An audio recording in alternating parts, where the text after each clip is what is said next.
సర్వాంగ సుందర సద్గుణశేఖర యేసయ్యా నిన్ను సియోనులో చూసేదా, పరవశించి పాడుచు పరవళ్ళు త్రొక్కెదా. యేసయ్యా నిన్ను సియోనులో చూసేదా, పరవశించి పాడుచు పరవళ్ళు త్రొక్కెదా. సర్వాంగ సుందర సద్గుణశేఖర యేసయ్యా నిన్ను సియోనులో చూసేదా. ఆమేన్, హల్లెలూయా. మంచిది. పరిశుద్ధ గ్రంథం తెరుద్దాం. ఆదికాండము 38వ అధ్యాయము 27వ వచనాన్ని నేను చదువుతున్నాను, గమనించండి. ఆదికాండము 38వ అధ్యాయము 27వ వచనం కాడి నుంచి నేను చదువుతున్నాను, చివరి వచనం వరకు. ఆమె ప్రసవ కాలమందు కవలవారు ఆమె గర్భమందుండిరి. ఆమె ప్రసవించుచున్నప్పుడు ఒకడు తన చెయ్యి బయటికి చాపెను గనుక మంత్రసాని ఎర్ర నూలు తీసి వాని చేతికి కట్టి, ఇతడు మొదట బయటికి వచ్చెనని చెప్పాను. అతడు తన చెయ్యి వెనుకకు తీసినప్పుడు అతని సహోదరుడు బయటికి వచ్చెను. అప్పుడు ఆమె, నీవేళ భేదించుకొని వచ్చితివనెను. అందుచేత అతనికి ఫెరేసు అను పేరు పెట్టబడెను. తరువాత తన చేతిని తొగరుగల అతని సహోదరుడు బయటికి వచ్చెను. అతనికి జెరహు అను పేరు పెట్టబడెను. చిన్న మాట ప్రార్థన చేసుకుందాం. ప్రేమగల మా కన్న తండ్రి యేసయ్యా, నీకు వందనాలు, కృతజ్ఞతాస్తుతులు మా ప్రభువా. మీరు ఇచ్చిన లేఖనాన్ని బట్టి కృతజ్ఞతాస్తుతులు. ఈ లేఖనాన్ని విరవండి ప్రభువా.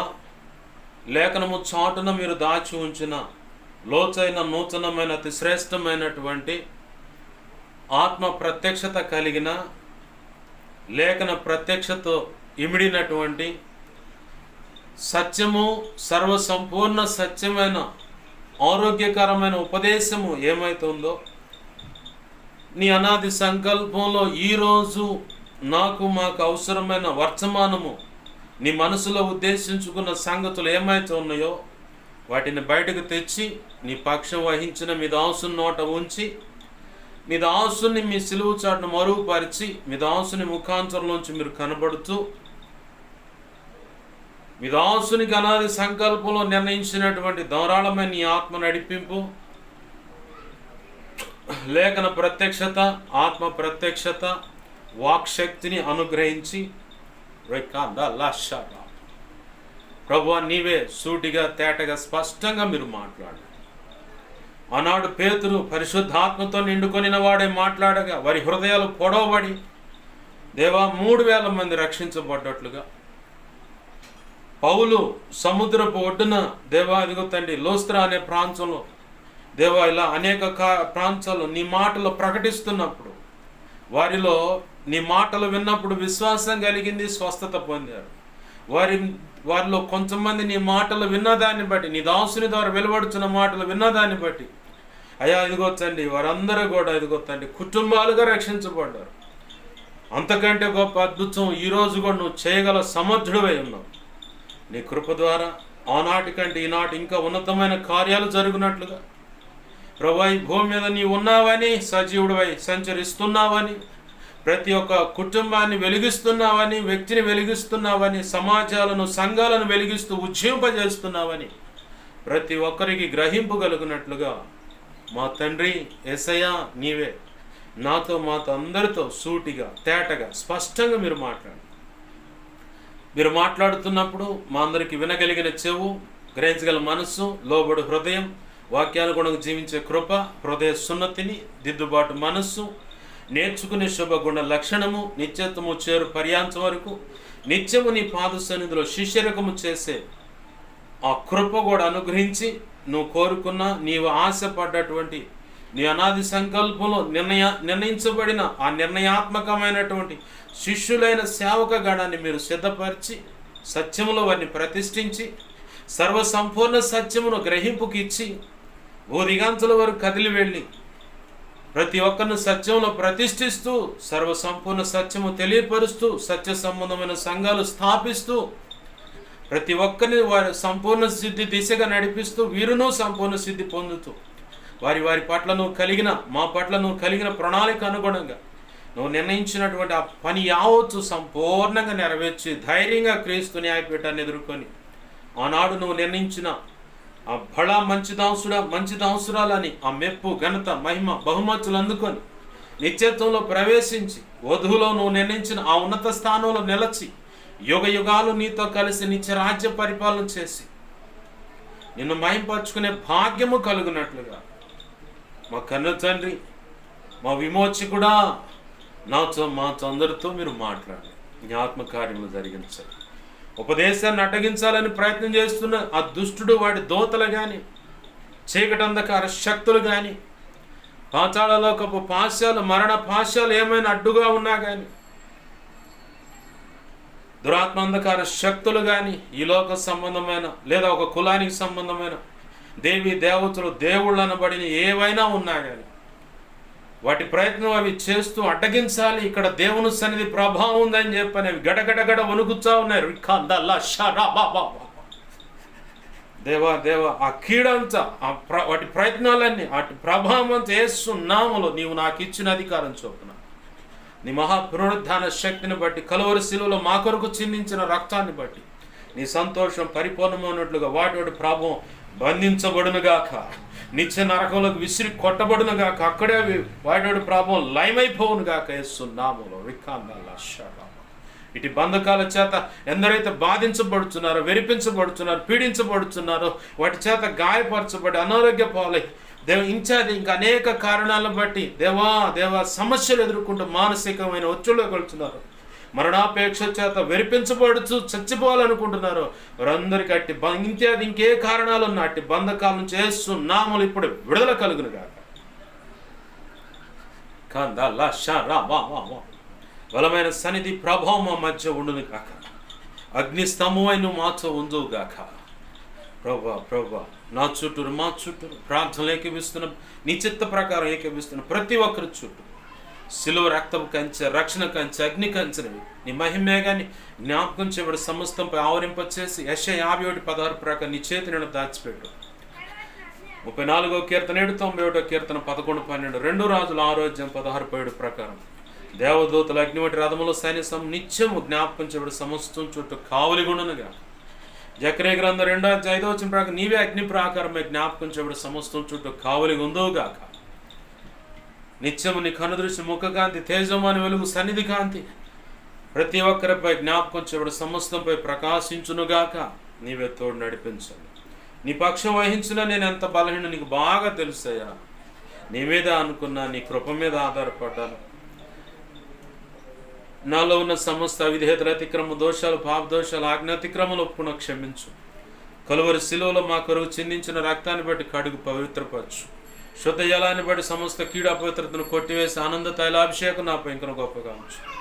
పరిశుద్ధాత్మజ్ఞలను పుటమే శుద్ధ సువర్ణంగా మార్చి పరలోక శుద్ధ సువర్ణ తైలం నాపై ఇంకను గొప్పగా ఉంచు. హెస్కేల్ 2:1-2 ప్రకారం నన్ను మమ్మల్ని ఆత్మచేత నింపి చక్కగా నాతో మాతో మీరు మాట్లాడండి. అపోస్తుల కార్యం 4:27-31 ప్రకారం, మత్తయి 10:1-7-20 ప్రకారం, యెషయా 51:16 ప్రకారం నీ కృప నాకు దయచి. ఇర్మియా 1:9-10, 18-19 నీ కృప నాకు దయచి.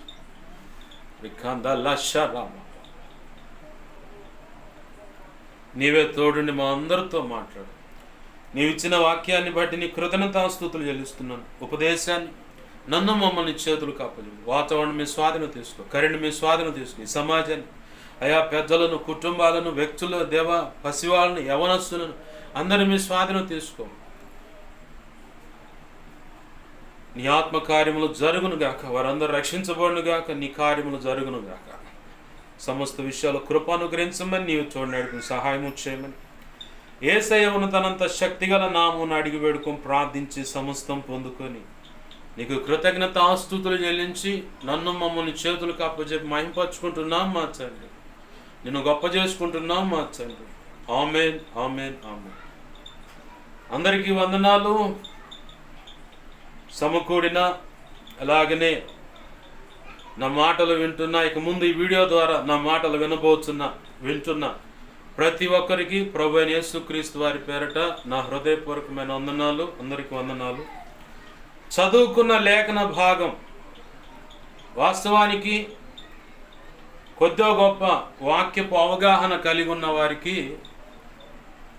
ఈ లేఖనము మూలవాక్యంగా అటుడు కాకుండా ఉన్నదేంది అని చెప్పని కొంత అర్థమవుతుంది.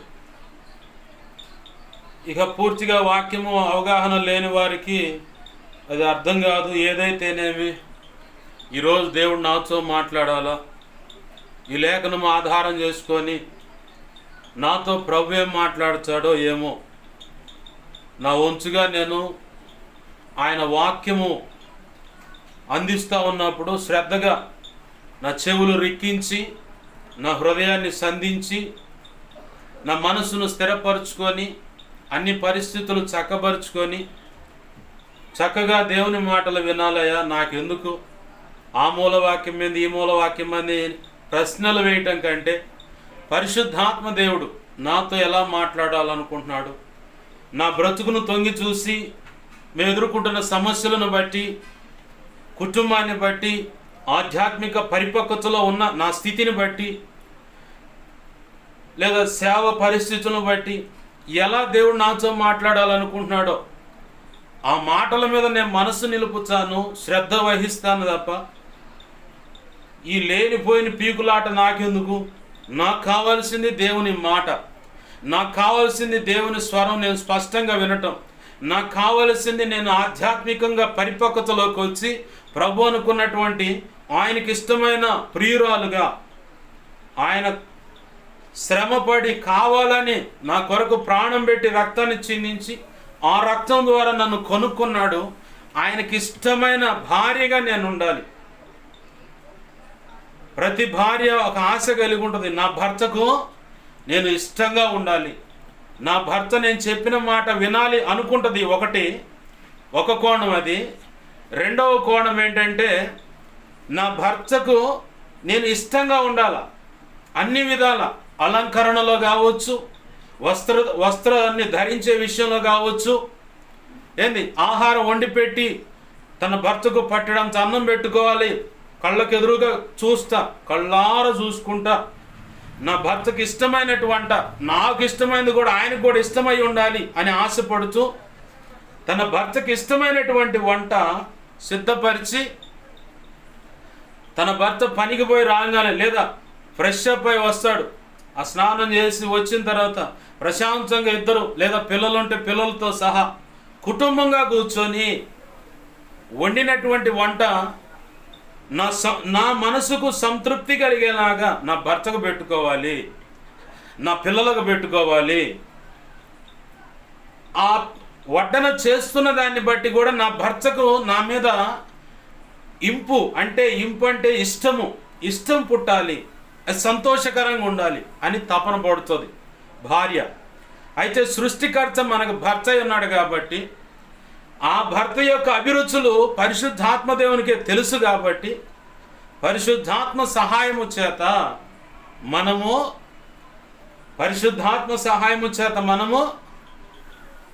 అసలు యేసు ప్రభు వారి యొక్క అభిరుచులు ఏంటో చెప్పవయ్యా, ఆయనకి ఇష్టంగా నేను మలుచుకోవాలనుకుంటున్నాను నా వ్యక్తిత్వాన్ని, నా బుద్ధిని, నా తలంపులు, ఊహలు, ఆలోచనని, నా హృదయాన్ని, నా మనస్సును కూడా, నా క్రియలు, నడకలు, ప్రవర్తన సమస్తం నా ప్రియుడు, నా ప్రభు, నా విమోచకుడైన తన సొంత రక్తాన్ని ఇచ్చి నన్ను విమోచించినటువంటి ఆ విమోచన ప్రదాత అయినటువంటి యేసు ప్రభు వారి యొక్క ఇష్టమేంటో నాకు చెప్పవయ్యా పరిశుద్ధాత్మదేవుడా అని ఆసక్తిగా ఆయన మాట్లాడుచుంటే, ఎవరు? పరిశుద్ధాత్మదేవుడు మాట్లాడుచుంటే ఎదురు చూసి కనిపెట్టి ఆ మాటలు పట్టుకొని హృదయంలో భద్రపరుచుకొని ఆకలింపు చేసుకోవటం. ఆకలింపు అంటే తినటం, తిని దాన్ని అరిగించుకొని శక్తి పొందుకోవటం. నా ప్రభుకి ఇష్టమైనట్టుగా నేను సిద్ధపడాలని ఆశ కలిగే బ్యాచ్ ఉంటారు. కొంతమంది విమర్శించే బ్యాచ్ కూడా ఉంటారు. ఇక వాడి బతుకంతే ఇక అంతే. ఆడగూతురు కావచ్చు, మగోడు కావచ్చు, సేవకుడు కావచ్చు, సేవకురాలు కావచ్చు, ఇన్ఛార్జ్ ఇంకెవరైనా కావచ్చు, విమర్శించేవాడు విమర్శిస్తానే ఉంటాడు. ఆడగూతురైనా సరే విమర్శించే ఆమె అయితే విమర్శిస్తానే ఉంటుంది. వాళ్ళు అక్కడే ఉంటారు. విమర్శింపబడిన వారు ప్రభు మహా ఉచిత కృపను బట్టి యోసేపు గనక ప్రధానమంత్రి ఆ హోదాకు వచ్చినట్టు, దానియేలు గనక ఉన్న ప్రధానుల్లో కూడా ప్రథమ స్థానంలో ఉన్నట్టు నా ప్రభు కృప చూపగలడు. ఆమేన్, హల్లెలూయా. నా ప్రభు కృప చూపగలడు. అయితే ప్రభునందు ప్రియమైన దేవుని బిడ్డలారా, గమనించండి, బాగా గమనించండి. ఇక్కడ చదువుకున్న లేఖన భాగంలో ఆమె ప్రసవ కాలం వచ్చింది. ప్రసవ కాలం రాగానే 2 పిల్లలకు జననం ఇవ్వటానికి సిద్ధపడింది. ప్రభు యొక్క మహా ఉచిత కృపను బట్టి ఆమె గర్భాన్ని దేవుడు ఆశీర్వదించాడు. ప్రభు యొక్క మహా ఉచిత కృపను బట్టి ఆమె గర్భాన్ని ఆశీర్వదించి 2 పిల్లలను దేవుడు అనుగ్రహించడానికి కృపనిచ్చాడు. ఒకవేళ నా ఈ మాటలు వింటున్నటువంటి ఎవరైనా సరే గర్భఫలం లేదయ్యా, డాక్టర్ల దగ్గర చెకప్కి వెళ్ళాము, వాళ్ళు ఏయో కారణాలు చెప్పి చివరికి మాకు పిల్లలు కలగటం అనేది అసాధ్యం, మీకు ఇక పిల్లలు పుట్టరు కాబట్టి మీరు ఇట్లా దాంపత్య జీవితం కొనసాగించటమే అన్నారు. కానీ ఆ చెప్పబడ్డ ఆ వార్త విన్నదాన్ని బట్టి దిగులుగా కూర్చున్నామయ్యా అంటే నీకు శుభవార్త. ఆమేన్, హల్లెలూయా. ఏంటయ్యా శుభవార్త అంటే ప్రభు యొక్క పాదాలు పట్టుకో, యేసయ్య పాదాలు పట్టుకొని కన్నీరు విడిచి ఆయన కదిలించు. ఆమేన్, హల్లెలూయా. ఆయన కదిలించావంటే ఖచ్చితంగా నీకు గర్భఫలం ఇస్తాడు నా ప్రభు. ఖచ్చితంగా గర్భఫలం ఇస్తాడు. నువ్వు విశ్వసించి స్వతంత్రించుకున్న దాన్ని బట్టి ఏదైనా కార్యం చూడగలవు.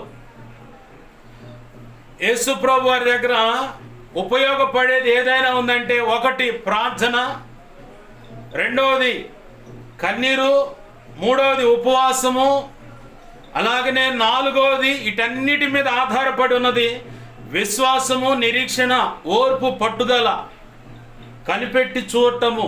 ఇవి ఖచ్చితంగా చాలా ముఖ్యమైన మూలాలు. వీటిలో ఏది తగ్గిపోయినా కానీ నువ్వంతా లాటరీ టికెట్ తీసినట్టు ఉంటుంది. నీ వ్యవహారం అంతా లాటరీ టికెట్ తీసినట్టు ఉంటుంది.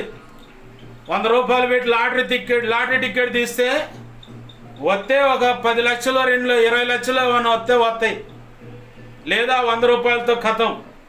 మనంతా ప్రయత్నాలు అలా ఉంటాయి. యేసు ప్రభు వారేమో శాశ్వత కాలం నిన్ను ఆశీర్వదించాలని ప్రభు ఆశపడుతుంటాడు. మనమేమో మా చిన్నతనంలో కొట్టుకాడకు పోతే మేము కొసరు అడుగుతాం. నేను అడిగాను కాబట్టి చెబుతున్నా.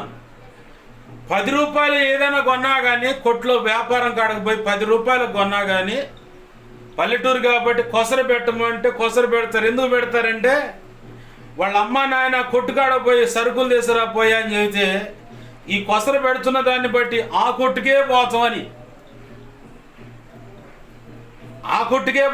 కావాలని కొసరు పెడతారు. ఆ మిక్చరు ఏదో ఒకటి, ఆ నలిగిపోయిన లడ్డు ముక్క ఏదన్నా ఉంటే అది తీసి పెడతారు కొసరగా.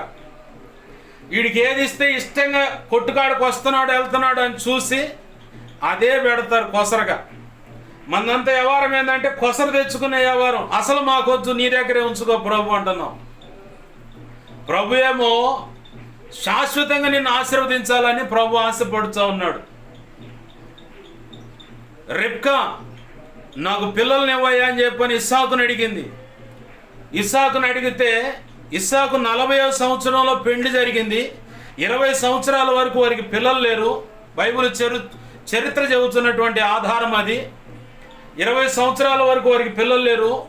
కానీ రెబ్కాకు విసుగొచ్చి తన భర్త దగ్గరికి వెళ్ళి అడుగుతుంది, ఏమయ్యా నాకు పిల్లల్ని ఇవ్వు అని అడిగితే, సరే ఇట్ట కాదు రామ్మా అని చెప్పని తన తండ్రి చెప్పాడు. తన తల్లి చెప్పింది ఇస్సాకుకి, 24 సంవత్సరాలు నిరీక్షణ కలిగి నిన్ను కన్నామయ్యా, ఇంత గొప్ప ఆశీర్వాదకరమైన సంతానంగా దేవుడు నిన్ను నాకు ఇచ్చాడు అని చెప్పని ఆ తల్లి కానీ ఆ తండ్రి కానీ చెప్పుంటారు. ఆ ప్రార్థన అనుభవాలు అవన్నీ తెలియకనే ఇస్సాకులో వేళ్ళునుకు పోయి ఉన్నాయి. ఆ కారణాన్ని బట్టి పరిశుద్ధాత్మ దేవుడు అతను దర్శించి ఆలోచన ఇచ్చిన దాన్ని బట్టి ఇస్సాకును రెబ్కా ఇద్దరు కలిసి భార్యాభర్తలు చేయి కలిపి మోకాళ్ళేసి ప్రార్థన చేయటం మొదలుపెట్టారు. ఆమేన్, హల్లెలూయా. ప్రార్థన చేయటం మొదలుపెట్టారు. ప్రభు యొక్క మహా ఉచిత కృప ఏంటో తెలుసా? అనతి కాలంలోనే, అంటే తక్కువ కాలంలోనే ఆ భార్యాభర్తలను దర్శించాడు దేవుడు. తన నిర్ణయ కాలంలో ఆ సంతానం ఎలా బయటికి రావాలో ప్రభు నిర్ణయించుకున్న నిర్ణయ కాలంలోనే వారికి సంతాన ఉత్పత్తి జరిగేలాగా దేవుడు అనుమతించాడు. అనుమతించినప్పుడు ఇస్సాకుకి దేవుడిచ్చినటువంటి పిల్లలు ఎంతమంది చెప్పరేంది? 2. ఆ 2 ఎలా వచ్చారు? ముందుగానే రెబ్కమ్మ ఆ కడుపులో ఆ 2 పిల్లలు గలిబిలి చేస్తున్నారు. ఆ వేదన బాధ తట్టుకోలేక చచ్చిపోతే బాగుండని విషం తెచ్చుకోవడానికి పోలా, ఉరితాడు కొనుక్కోవడానికి పోలా, ఫ్యాన్కి ఆ చున్నీనో లేదంటే అమ్మ చీరో ఏదో వేసుకొని ఉరిపోసుకొని చేద్దామని పోలా, లేదంటే ఏదైనా డాబా ఎక్కి దూకి చేద్దామనో, ఏదైనా బావిలో పడి చేద్దామనో, ఏదైనా పారుతున్న కాలువలో పడి చేద్దామనో, నదిలోనో సముద్రంలో ఏడవ పడ చద్దామనో, లేదంటే నరాలు కోసుకొని చద్దామనో, విషం దాగి చద్దాం, ఎలికల మందు తీసుకొని చద్దాం, ఇలాంటి ఆలోచనలకు పోలా. ఆ కడుపులో ఆ పిల్లలు కదులుతున్న దాన్ని బట్టి, ఆ గలిబిలిని బట్టి తట్టుకోలేక, ఆ బాధను తట్టుకోలేక డైరెక్ట్గా యేసయ్య మందిరానికి వెళ్ళిపోయింది. ఆమేన్, హల్లెలూయా. నీ ఇంట్లో ఏ సమస్య ఉన్నా, ఎటువంటి పరిస్థితులు కనపడుతున్నా, నువ్వు చేయాల్సిన పని ఏంటంటే బయట అరుగు మీద కూర్చున్నటువంటి ఆంటీలకో అత్తమ్మలకో వరుసగా పిలుస్తారు కదా, ఏదో ఒక పరిచయం అనుభవం కోసం ఆ ఆంటీ ఇలా అని, వదిన ఇది పరిస్థితి అని, అత్తయ్య ఇది పరిస్థితి అని, ఇలా ఇంటి బయట లేదా ఇరుగు పొరుగు అరుగుల మీద కూర్చున్న వాళ్ళతో ఇట్లానే పలకరిస్తూ ఉంటారు. అలా వెళ్ళి వాళ్ళకి చెప్పొచ్చు. మరి ఎవరు చెప్పాలి భాష గారు అంటే, డైరెక్ట్గా దేవుని సన్నిధికి వెళ్ళిపోయి మోకాళ్ళేసి రెబ్కా చేసినట్టుగా దేవుని సన్నిధిలో దేవునికి అప్పచెప్పాలి మొదటిగా. ఆమేన్, హల్లెలూయా. అప్పుడు ఆయన కదులుతాడు. నువ్వు బయట అరుగుల మీద, లేదా నువ్వంటే ఏందమ్మా బండి చాకరీ చేస్తున్నావే, అసలు నువ్వు కాబట్టి ఆ ఇంట్లో పడ్డావు ఏంది, అమ్మమ్మ ఇంకొకళ్ళు తట్టుకో, నీ తోడికోళ్ళు చూడు చిన్నది, అదంతా వంచులు మారి, అది అంతా జగడాలు మారి, ఏది నేనే చేయాలి, ఏంది నేనే ఎంత చేయాలి, అక్కేం చేస్తుంది, ఇట్లా వంచులు పెట్టి కాపురాల మధ్య తగాలు పెట్టేది అది. అమ్మమ్మ నువ్వు సామాన్య, ఇంత సుబుద్ధి గలదాని కాబట్టి, ఇంత గుణవతి అయిన దాని కాబట్టి ఆ కుటుంబంలో పడ్డావు.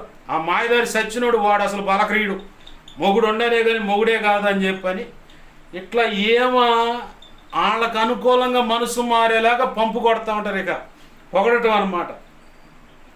ఇక పొగుడుతూ ఉంటే ఇక లోపల ఉబ్బి తబ్బిబ్బిపోయి ఉన్న విషయం అంతా వాళ్ళకి ఎట్లా పట్టుకోలో తెలుసు. విషయం మొత్తం ఎల్లగక్కుద్ది. బాగానే ఉంది. కొన్ని సంవత్సరాలు లేదంటే కొన్ని నెలలు కొన్ని రోజుల తర్వాత మళ్ళీ మామూలుగానే ఉంటారు. ఏమి చెప్పిందంతా బజార్ తిరుగుతూ ఉంటుంది ఆ వార్త. బజార్ తిరుగుద్ది ఆ వార్త. ఖచ్చితంగా ఇది జరిగిద్ది. కొందరి జీవితాలు అలా జరిగి కుటుంబాలు సంసారాలు పతనమైపోయినాయి ఉన్నాయి. నీ కుటుంబంలో భార్యాభర్తల మధ్య సమస్య కావచ్చు, అత్త వల్ల కానీ మామయ్య వల్ల కానీ, ఏది నువ్వు ఏ ఇంటికైతే భారీగా వచ్చావో వాని యొక్క తల్లిదండ్రుల వల్ల సమస్య కావచ్చు, లేదా నీ కడుపున పుట్టిన బిడ్డల బాధ్యత విస్మరించి గాలికి తిరుగుతుండొచ్చు, లేదంటే నీ భర్త నీకు మారని పరిస్థితి, భార్య మారని పరిస్థితి, కుటుంబం అల్లుడు నీ పిల్లలను గందరగోళం చేస్తూ ఉన్నాడు. ఏంది నువ్వు ఒక అయ్యకు ఇచ్చుంటావు నీ పిల్లల్ని, అల్లుళ్ళు గందరగోళం చేస్తూ ఉండొచ్చు నీ పిల్లలను. ఏమైపోతే ఏమో, సంతానలేమి కావచ్చు, అనారోగ్య కారణం కావచ్చు, ఆర్థిక ఇబ్బందులు కావచ్చు, అప్పులు కావచ్చు, ఎవరి దగ్గరైనా రహస్యంగా వడ్డీలకు ఇచ్చారు. వీళ్ళు పోయి పక్కన వాళ్ళు చెబుతారు కానీ మా భర్తకు చెప్పరు, ఇంట్లో వాళ్ళు చెప్పరు. ఎందుకంటే వీళ్ళు ఇది చెబితే ఎరగదంతారని. చివరికి ₹1000 వాడు ఎగ్గొట్టి నానా భ్రష్టు పట్టిస్తూ ఉంటాడు. చివరికి ఇక వాడికి వీళ్ళకి తగాదైనప్పుడు భర్త, అచ్చో, మామో ఎవరో ఒకళ్ళు చూస్తారుగా, తోడికోళ్ళలో మరిదో ఎవరో ఒకళ్ళు చూస్తారు. అప్పుడు తెలుస్తుంది అసలు వ్యవహారం అంతా. అప్పటికి ఇక అలిగి ఇంకొకడు పుట్టింటికి వెళ్ళిపోవడం, ఇట్లా గందరగోళం ఉంటుంది. అసలు ఈ సెక్షనే వద్దు.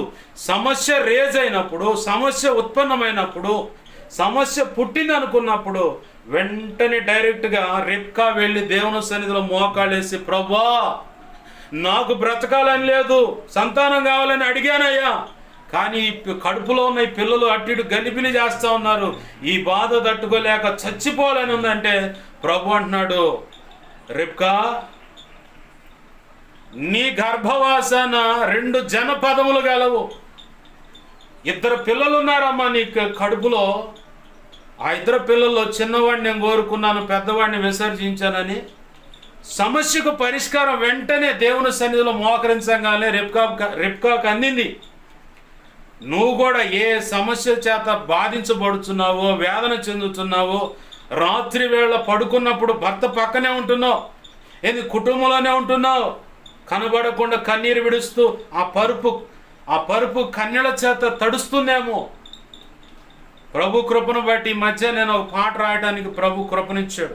నా స్థితి, నా పరిస్థితి చూస్తున్నావుగా యేసయ్యా, చూస్తున్నావుగా అని చెప్పిన పాట ప్రభు రాయడానికి కృపనిచ్చాడు. యూట్యూబ్లో ఉంది ఆ పాట. నా స్థితి, నా పరిస్థితి అని చెప్పని ఉంది.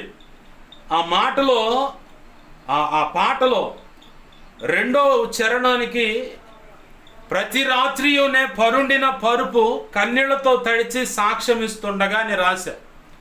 వాస్తవానికి బైబుల్ తడిసింది.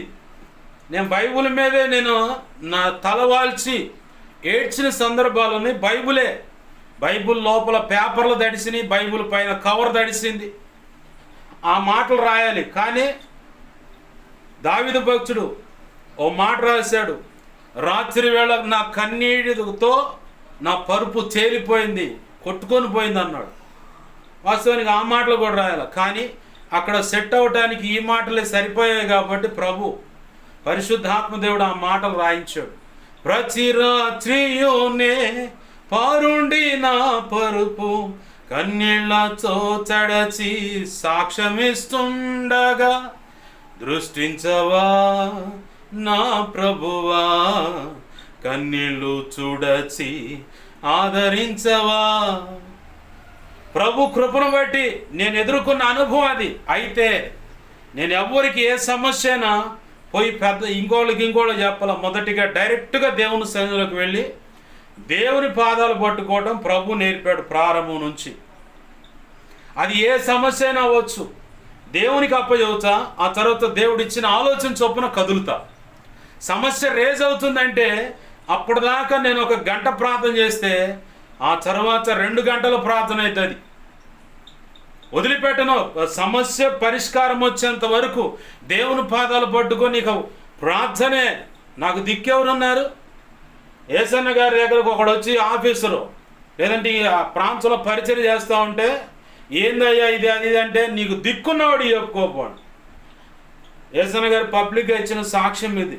నాకు దిక్కెవరున్నారయ్యా, నా ఏసయ్యగా నాకు దిక్కు అని చెప్పని పోయి దేవుని సన్నిధిలో ప్రార్థన చేస్తే అసలు ఆ వ్యక్తి లేడు. దిక్కున్నవాడికి చెప్పుకున్నవాడికి చీటి చినిగిపోయింది. శవయాత్ర మొదలు పెట్టారు. పెద్దలు వాళ్ళు నడిచిన అనుభవాల్లో కొన్ని విషయాలు తెలుసుకొని నేర్చుకొని ప్రభు పాదాలు పట్టుకొని ప్రార్థనలో పెనుగులాడటం అనేది పరిశుద్ధాత్మ దేవుడు తీసుకొని వెళుతూ ఉన్నాడు. ఆమేన్, హల్లెలూయా. నువ్వు బజార్లు బట్టి ఆళ్ళకి చెప్పుకోవటం కాదు నీ సంగతి అంతా. ఆ సమస్యని మొట్టమొదటి వెళ్ళాల్సింది ఎక్కడికంటే యేసయ్య పాద సన్నిధికి వెళ్ళి, ప్రభువా నా కుటుంబంలో ఇది సమస్య, నా దాంపత్య జీవితంలో ఇది సమస్య, మా అత్తమామలు ఇలా క్రూరంగా ఇలా ఉంటున్నారు, పరిస్థితి ఇది సమస్య అని చెప్పని ప్రభువును కదిలిస్తే పడాల్సిన దరువు వాళ్ళకు పడుతుంది. ఆయన మాట్లాడాల్సిన రీతిగా మాట్లాడుతాడు, సరైన మార్గంలోకి వస్తారు. ఆమేన్, హల్లెలూయా. నువ్వు అయి కాకుండా ప్రతి ఒక్కడు కనపడ్డ ప్రతి పనికి మాలిన దానికి, కనపడ్డ ప్రతి ఒక్క పనికి మాలినోడికి నువ్వు సమాచారం అంతా తెలియజేస్తా ఉంటే వాడు ఆల్రెడీ, ఆమె కానీ వాళ్ళు కానీ పనికి మాలినోళ్ళు. నువ్వు చెప్పింది ఏమైనా రహస్యంగా దాచిపెడతారా? ఇంకా 10 మందికి చెబుతారు. ఇప్పుడు పరువు పోయేది ఎవరిది? నీది, నీ భర్తది, నీ కుటుంబాన్ని. ఏ ఇంటికి మెట్టినెల్లుగా భారీగా వచ్చావో ఆ కుటుంబం పరువే పోద్ది. కోడలుగా నువ్వు లేదా కూతురుగా ఇంకొక ఇంటికి పోతే,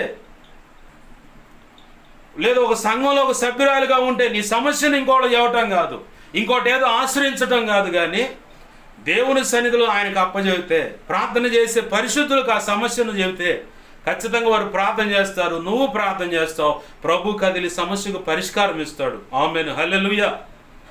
అది వదిలిపెట్టి అరే బజార్లు పెట్టి తిరుగుతూ ఉంటారు ఒకళ్ళు. అయితే నాకు అదొక విచిత్రంగా ఉంటుంది. ప్రభునందు ప్రియమైన దేవుని బిడ్డలు గమనించండి, ఇక్కడ సంతానము కోసం వెనుగులాడుతున్నప్పుడు, సంతానం కోసం దేవుని సన్నిధిలో ఆయన పాదాలు పట్టుకుని ప్రార్థనలో పెనుగులాడుతున్నప్పుడు దేవుడు కృపనిచ్చాడు. ప్రభు కృపను బట్టి సంతానము దేవుడు ఇచ్చాడు. అయితే ఆ సమస్యను తట్టుకోలేక దేవుని సన్నిధిలోకి వెళితే దేవుడు సమాధానం ఇచ్చాడు. ఆమేన్, హల్లెలూయా, హల్లెలూయా. ప్రభునందు ప్రియమైన దేవుని బిడ్డలారా బాగా గమనించండి, ఇక్కడ ప్రసవకాల సమయం అనే రాసి పెట్టాడు. రాసి ఉన్న మాటను మనం చదువుకున్నాం. ఎవరు వీళ్ళు అసలు? అనాది కాలంలో జగదుత్పత్తి జరగక మునిపే ప్రభు యొక్క ఉన్నత సంకల్పంలో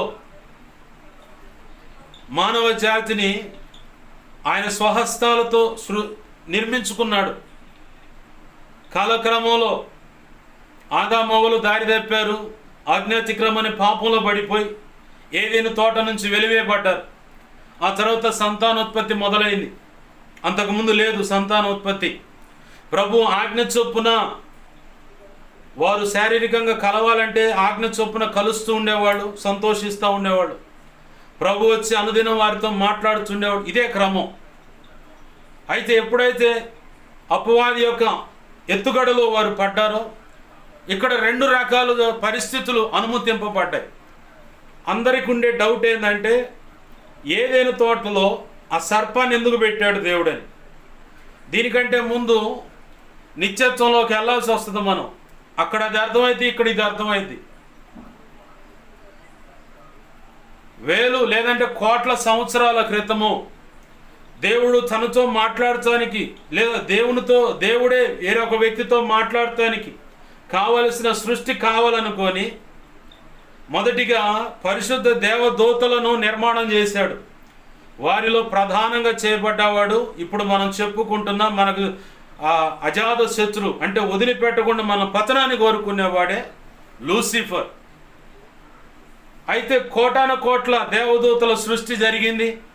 కోటాన కోట్ల రోజులు దేవుని యొక్క ప్రేమ, వాత్సల్యత, అభిరుచులు, అలాగనే ఆయన వ్యక్తిత్వం ఏంటో, ఆయన ఎలా ఉండాలి వీళ్ళు అనుకుంటున్నాడో అన్ని విషయాలు స్పష్టంగా చెప్తా ఉన్నాడు. వాటితో పాటు నిత్య చీకటి అనేది ఒకటి ఉంది, దాని విషయంలో జాగ్రత్త ఉండండి అని కూడా చెప్పాడు.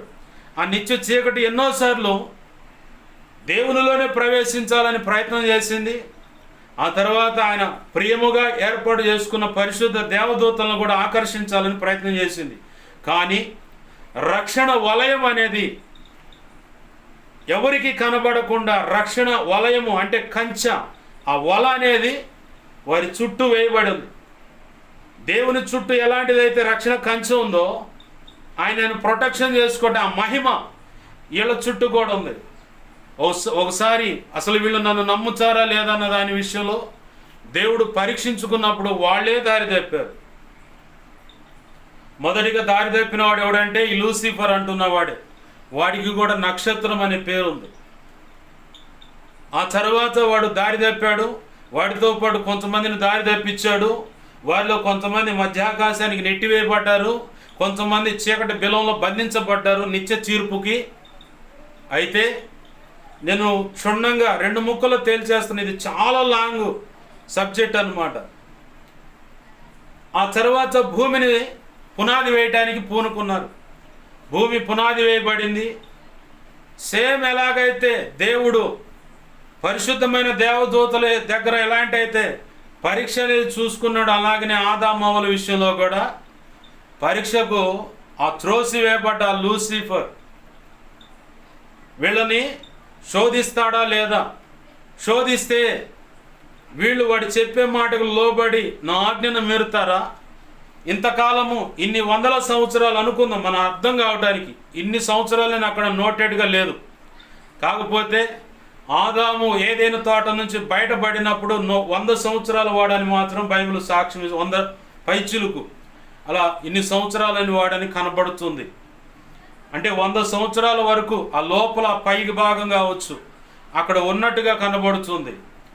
ఆ కారణాన్ని ఉపయోగపెట్టుకొని మీకు కూడా ఒక మాట అందిస్తూ ఉన్నాను. అన్ని 100 సంవత్సరాలు అనుకుందాం, 100 సంవత్సరాల పైచిలుకు కావచ్చు. అక్కడ దేవుని యొక్క శ్రేష్టమైన హితబోధ అనుభవించారు వాళ్ళు. ఆ మాటలు ఆకలింపు చేసుకొని సంతోషించారు, ప్రభుతో సంతోషించారు.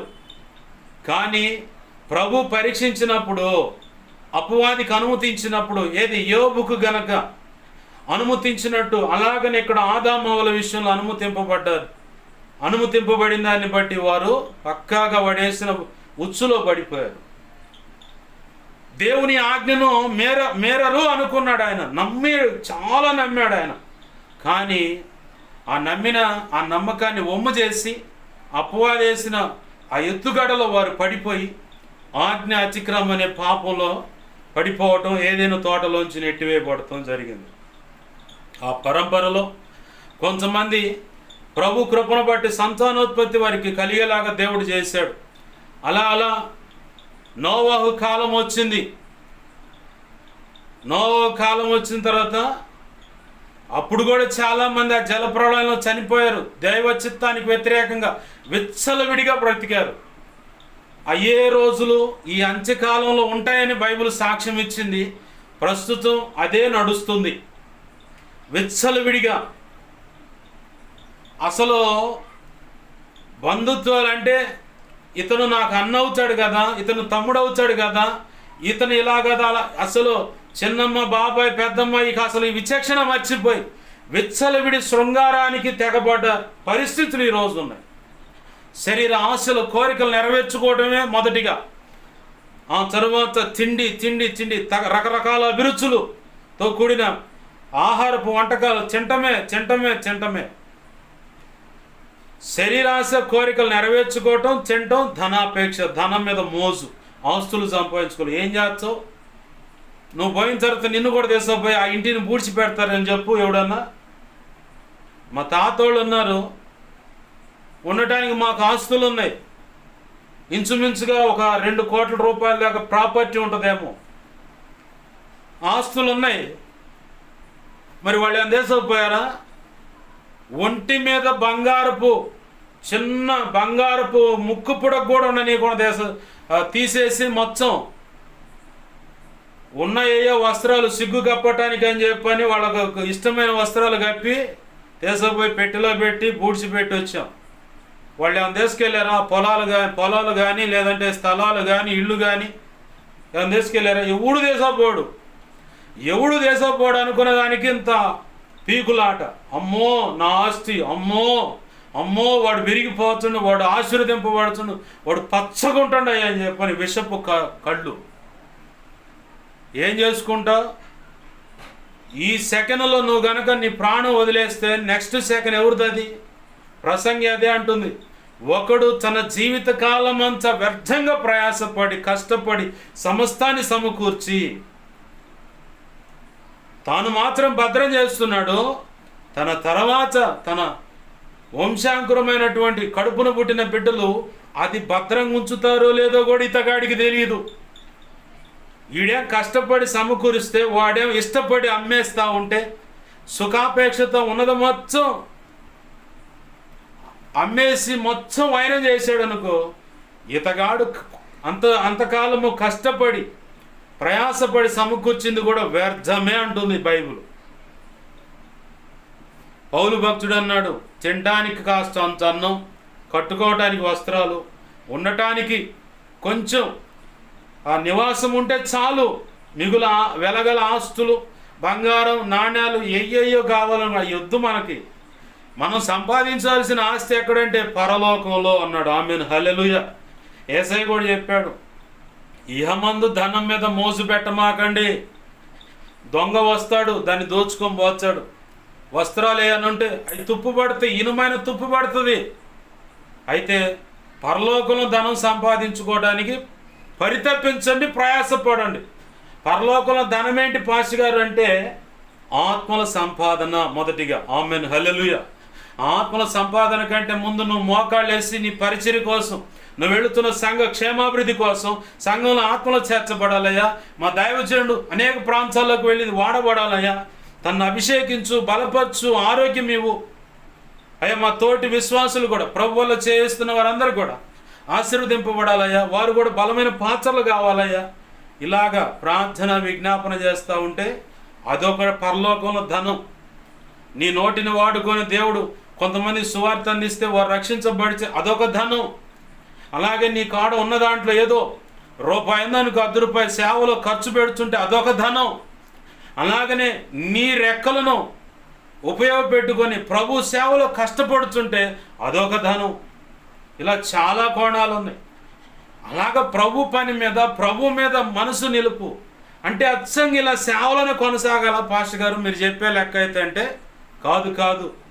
నీ జీవన సంబంధమైన ఉపాధి చూసుకుంటూనే నీ భార్య భర్త, లేదా భర్త భార్య, పిల్లలు, అత్తమామలు, పుట్టినింటోళ్ళు, వాళ్ళందరితో అందరూ ఉన్నట్టే ఉండాలి. కానీ నువ్వు ప్రత్యేకంగా ఉండాలి. యోసేపు ఆ చెరసాల్లో ఉన్నాడు, యోసేపు ఐగుప్తులోనే ఉన్నాడు. కానీ వారి అభిరుచులు ఏవి కూడా ఇతనికి పట్టల, ఇతనికి అంటల. అంత ప్రత్యేకంగా బ్రతికాడు. ఆమె బలత్కారంగా రా మనం సుఖపడదాం, సంతోషిద్దామంటే అమ్మ దేవుడు చూస్తున్నాడు. ఆయన దృష్టి ఎదుట నేను ఎలా పాపం చేస్తాను, నీకు దండం అని చెప్పని ఆ వస్త్రము చెంగు పట్టుకుందాం, బలవంతంగా లాక్కోవాలని అది ఇడిపించుకొని పరిగెత్తాడు, సిగ్గు కప్పుకున్నాడు. అంత ప్రత్యేకంగా బ్రతికాడు. క్రైస్తవుడు కూడా అంతే బ్రతకాల. సముద్రంలో చేప ఉంది, దాని యొక్క దవడ లోపల కొన్ని ఉంటాయి ఎర్రగా. వాటి సహాయంతో ఆ ఉప్పు నీరు తన దేహంలోకి రాకుండా తను ప్రత్యేకంగా బ్రతుకుతూ ఉంటుంది. నువ్వు ఒకవేళ తెచ్చుకొని వంట వండుకొని తింటే నీకు రుచిగా నీ నోటికి అందుద్ది. ఏంది దాని ప్రత్యేకత అంటే ఆ దవడలో, ఆ రెక్కలో, అది లోపల ఇక్కడ తల దగ్గర ఉంటుంది. లోపల ఉన్నటువంటి ఆ ఎర్రటి వాటి సహాయం చేత ఆ ఉప్పు నీరు కానీ, ఆ ఉప్పు కానీ తన దేహంలోకి రాకుండా కాపాడుకుంటూ ఉంటుంది. నువ్వు కూడా ఈ లోక మాలిన్యం, ఈ లోకంలో ఉన్న పద్ధతులు నీలోకి రాకుండా నిన్ను నువ్వు జాగ్రత్త చేసుకుంటా ప్రభు కృప మీద ఆధారపడి పరిశుద్ధాత్మ దేవుని సహాయం చేత ప్రార్థన జీవితం కలిగి వాక్యపు వెలుగులో నీ వ్యక్తిత్వాన్ని, నీ నోటి మాటను, ఆలోచనలను, హృదయం మనసు యొక్క స్పందనను, నోటి మాటను, అలాగే నీ నడవడికను, నీ సాక్ష్యాన్ని, నీ సత్ప్రవర్తనను, నీ కుటుంబాన్ని లేదా దాంపత్య జీవితాన్ని నువ్వు కట్టుకోవాలి. అలాగ ప్రభు కృపనిస్తాడు. ఆమేన్, హల్లెలూయా. ప్రభు అలాగ కృపనిస్తాడు. ఆయనే అర్ధాంతరంగా నట్టేట్లు వదిలిపెట్టి ఎవడు కర్మకు వాడే బాధ్యుడు అనేవాడు కాదు. ఆయన ప్రభు అన్నాడు, మిమ్మల్ని అనాథలుగా వదిలిపెడతలా. నేను వెళ్ళిన మరుక్షణమే సత్యస్వరూపి యొక్క ఆత్మ మీ దగ్గరకు వస్తాడు. ఆయనే ఆదరణకర్త. ఆయన నేను మీకు చెప్పిన విషయాలు గుర్తు చేస్తాడు, నేను చెప్పని విషయాలు కూడా కొన్ని మీకు తెలియపరుస్తాడు, బోధిస్తాడు, సంపూర్ణులయ్యేలాగా వారిని మిమ్మల్ని నడిపిస్తాడు. ఈ భూమి మీద నా ఆలోచనలో త్రిత్వంగా మేము తీసుకున్నటువంటి నిర్ణయము ఏమవుతుందో ప్రతి ఒక్క మనిషి పట్ల అది అక్షరాల సంపూర్ణంగా నెరవేర్చబడినట్లుగా ఆయనే తోడుండి కృపనిచ్చి, శక్తినిచ్చి, బలాన్నిచ్చి, అభిషేకాన్నిచ్చి, కావలసిన తలాంతులు, సామర్థ్యం ఇంచేది ఇంకేం అవసరమని అవన్నీ అనుగ్రహించి నిన్ను నడిపించి మేము అనుకున్న పని జరిగిస్తాడు అంటాడు ఆయన. ఆమేన్, హల్లెలూయా. మేము అనుకున్న పని జరిగిస్తాడు. నువ్వు ఆయన మీద ఆధారపడితే చాలు. ప్రభునందు ప్రియమైన దేవుని బిడ్డలారా, బాగా గమనించండి. ప్రభు ఆశపడుతున్నది నిన్ను ఉన్నతంగా ఆశీర్వదించాలని. జలప్రళయంలో విచ్చలవిడిగా ఉన్న ఆ ప్రజలను ప్రపంచం మొత్తం మీదకి జలప్రళయం వచ్చి మొత్తాన్ని వైనం చేసి 8 మందిని మాత్రమే, ఆ 8 మందితో పాటు మళ్ళీ సృష్టించటం ఎందుకని, ఆ ఓడలోకి ఈ భూమి మీద ప్రభు నిర్ణయించినటువంటి పరిశుద్ధమైనవి, అపరిశుద్ధమైనవి, అంటే శపితమైనవి, అలాగే ఆశీర్వాదకు సంబంధించినవి, ప్రాకెటి పురుగుల కాడి నుంచి జంతువుల వరకు అన్నిటినీ ఆ ఓడలో ఎక్కేలాగా ప్రభు అనుమతించాడు. అవి ప్రభు చెప్పంగా నా టయానికి వచ్చి బరాబరా వచ్చి ఆ నోవాహు ఓడలోకి ఎక్కిని. మనం మాత్రమేనట్లా. సృష్టి దేవుని మాటకు లోబడుతుంది. సముద్రమా ఆగంటే ప్రభు ఆపేస్తా ఉన్నాడు. మేఘంలారా ఇక్కడ వర్షింపమాకుండా వెళ్ళండి అంటే అవి ఆగిపోతూ ఉన్నాయి. అగ్ని నువ్వు కదిలి నేను చెప్పిన పని చేయంటే చేస్తుంది. నీళ్ళు నేను చెప్పిన పని చేయండి అంటే చేస్తున్నాయి. మనమే మాట వినకుండా అడ్డదిడ్డంగా తిరుగుతున్నాం. అవన్నేమో ప్రభు యొక్క వాక్కు ద్వారా సృష్టింపబడితే, మనమేమో ఆయన చేతుల ద్వారా నిర్మించబడ్డాం. మనం మాత్రం ఆయన మాట ససేమిరా వినకుండా విచ్చలవిడిగా బ్రతకడానికి బరితెగించాం. డైరెక్ట్గా చెప్పాలంటే అలాగ బరితెగించినటువంటి ప్రజలనే జలప్రళయాన్ని నడిపించి అనుమతించి మొత్తాన్ని చంపేశాడు. 8 మందిని మిగిల్చాడు అంతే. మళ్ళీ రాబోతా ఉంది అగ్ని వంటి ప్రళయం. ఆకాశం తూములు చెరవబడతాయి. ఈసారి వర్షం కాదు కురిసేది, అగ్ని కణుతులుగా పెద్ద పెద్ద గోళాలుగా వచ్చి మీద పడతా అంటే, అది ఒక్కటి వచ్చి ఆడ పడ్డప్పుడు అసలు ఎంతమంది చచ్చిపోతారో. కొంతమంది అయితే ఈ లోకంలో చెప్పబడుతున్న మేము పలానా దేవుడు అండి, పలానా దేవత అండి అంటున్నాయి, కానీ లేదు ప్రజలైనా కానీ మేము పలానా ప్రెసిడెంట్ అండి, మేము పలానా కులం అండి, మేము తోపు చురుము అంటారు చూడు. వీళ్ళు మొత్తం కొండల దగ్గర పోయి దయచేసి పర్వతంలారా మమ్మల్ని కప్పండి, ఆ ఉగ్రత నుంచి తప్పించండి అని బతిమలాడే రోజులు రాబోతున్నాయి. జాగ్రత్త సుమి. అందాన్ని బట్టు, ధనాన్ని బట్టు, హోదాని బట్టు, లేదు అందల బలాన్ని బట్టు, లేదంటే పరపతిని బట్టు విర్రవీగుతున్నావేమో. నా ప్రభు ఒక్క అనుమతించాడంటే కుప్పకూలి ఆడ కూర్చుంటావు, ఏముండదు, మొత్తం దుడుచుకోవటమే. గతంలో చెప్పాను నేను ఒక మాట. ఓ చర్చిలో నేను కూర్చుంటా ఉంటా. అసలు వాడి పోకడ, వాడి వ్యవహారం మామూలుగా ఉండదు. మందిరంలో ఆ బల్లలు ఎత్తేస్తా ఉంటాడు, కుర్చీలు ఎత్తేస్తా ఉంటాడు. అక్కడే వాడికి నచ్చినట్టుగా నీచంగా బ్రతుకుతూ ఉంటాడు. మళ్ళీ అక్కడ ఆ మందిరంలో ఏదో దేంట్లో సభ్యుడు అంటాం, మళ్ళీ గతంలో చేసి మానుకుండంట. అక్కడే వడ్డీ వ్యాపారాలు, అక్కడే ఆయన చేసే ఉద్యోగానికి సంబంధించిన సంగతులు, అక్కడే వేరొక ఆమెతో కలిసి వచ్చి ఏంది ఎలా ఉంది, ఎట్ట అనిపిస్తుంది ఏందని చెప్పని పచ్చిగా చెబుతున్నా. ఈ రోజుల్లో ఎట్ట ఉండాలంటే ముఖం మీద లాగి పెట్టి కొట్టే తట్టే ఉండాలి ప్రసంగాలు, లేకపోతే ఎవడు మాట్లాడు. అయ్యా బాబు అంటే మాటినే రోజులు కాదు. కాబట్టి డైరెక్ట్గా ప్రభు నాకు ఇచ్చిన కృపను పడి చెబుతున్నా. ఏంది ఎట్టుంది ఏందని మాట్లాడుతున్నాడు మందిరంలో. ప్రభువా ఈ సంగతి చూసుకో అని చెప్పని మనసులో అనుకున్నాను. నేనైతే దేవుని పని కాడ ఎవడైనా సరే, నా కన్న తల్లి కావచ్చు, కడుపును పుట్టిన పిల్లలు కావచ్చు, జీవిత భాగం ఎవరైనా తోడబుట్టిన వారైనా సరే, ఏ మాత్రం సందేహించను. ఉంచితే ఉంచు, లేదా తీసేయి. ఆల్రెడీ ఒకడు చేసిన పాపాన్ని బట్టి మేము శపించబడ్డాం. ఆ శాపం వద్దు, ఉంటే ముందుగానే తీసేయి. 4 తగిలిచ్చైనా తన్నైనా లైన్లో పెట్టు, లేదంటే అసలు టికెట్ తీసే. ఉంటే పరలోకంలో ఉంటారు. అప్పుడు మా నిర్ణయ కాలం ఆడ కలుసుకొని మేము దేవా నిన్ను మహింపరుస్తాం. ఇదే నా ప్రార్థన. ఏ మాత్రం రాజీపండు. మా వల్ల దేవుని నామానికి అవమానం రాకూడదు, ఆయన పనికి అభ్యంతరం కలగకూడదు. నేను డైలీ చేసుకునే ప్రార్థన ఇది. అదే చెబుతున్నా. ఈ సంగతి చూడు ప్రభు అని అంతే. పెద్ద పేగుకు వచ్చింది క్యాన్సరు. పెద్ద పేగు అంటే తెలుసుగా, చదువుకున్న వాళ్ళకి అర్థమైంది. పొద్దున్నే లేవగానే కడుపు అంతా గలిబిలిగుందమ్మాయి, బాత్రూంలోంచి బయటికి రా, తొందరగా ఉంది. ఆ పెద్ద పేగుకి వచ్చినాయి క్యాన్సర్ గడ్డలు, మొత్తం కోసి కరెంటు పెట్టి ఇంట్లో పెట్టారు తీసుకొచ్చి. ఇంకొకడు కూడా వడ్డీ వ్యాపారాలు, మొన్న 2 రోజుల క్రితం విన్నా. అసలు వాడి వాడి మామూలు కాదు. శుభ్రంగా దేవుడు ఆల్రెడీ నాతో మాట్లాడుతూ ఉన్నాడు. అతను చావు దెబ్బ తగులుద్ది, నువ్వు చూస్తావు అన్న. అదేంది ప్రభు అన్న, సైలెంట్ అయ్యాడు. కొన్ని రోజులు జరిగిన తర్వాత చూస్తే ఏముంది, భార్యాభర్తల మధ్య సమస్య. ఆమె ఇంకొకరితో రెడీగా ఏదో ఒక వ్యవహారంలో ఉంది. ఏ విషయంలో అయినా భర్త కుప్పకూలిపోడు, కానీ తన కట్టుకున్న భార్య నమ్మకంగా ఉంటూ ఇంకొక తప్పుడు కార్యంలోకి అడుగులు వేస్తే ఆ భర్త కుప్పకూలిపోతాడు, సహించలేడు, రోషంగా చచ్చిపోతాడు, లేదా మానసికంగా ఒత్తిడిలోకి వెళ్ళిపోయి పిచ్చోడుగా మారిపోతాడు, ఇల్లు వదిలిపెట్టి రోడ్లు పడతాడు, లేదా డ్రింక్కి అలవాటు అవుతాడు. రక్షణ పొందినోడైతే దేవుని పాదాలు పట్టుకొని నిలదొక్కుని నిలబడతాడు. ఆమేన్, హల్లెలూయా. కట్టుకున్న భార్య విషయంలో కూడా, భార్య విషయంలో ఇలా, అలాగే భార్యే కట్టుకున్న భర్త ఇంత నీచుడు అని చెప్పిన సంగతి తెలిస్తే ఆమె ఓర్చుకోలేదు. తన సొంత శరీరం అనుకున్నటువంటి ఆ శరీరం ఇంకొక వ్యక్తితో అలాగ పంచుకుంటుందన్న సంగతి తెలిస్తే ఓర్చుకోలేదు భార్య. లోకంలో అంటారు, ఆడది అబల కాదు సబల అని చెప్పంటే ఉగ్ర రూపం అన్నమాట. బైబిల్ కూడా అదే సాక్ష్యం ఇస్తూ ఉంది.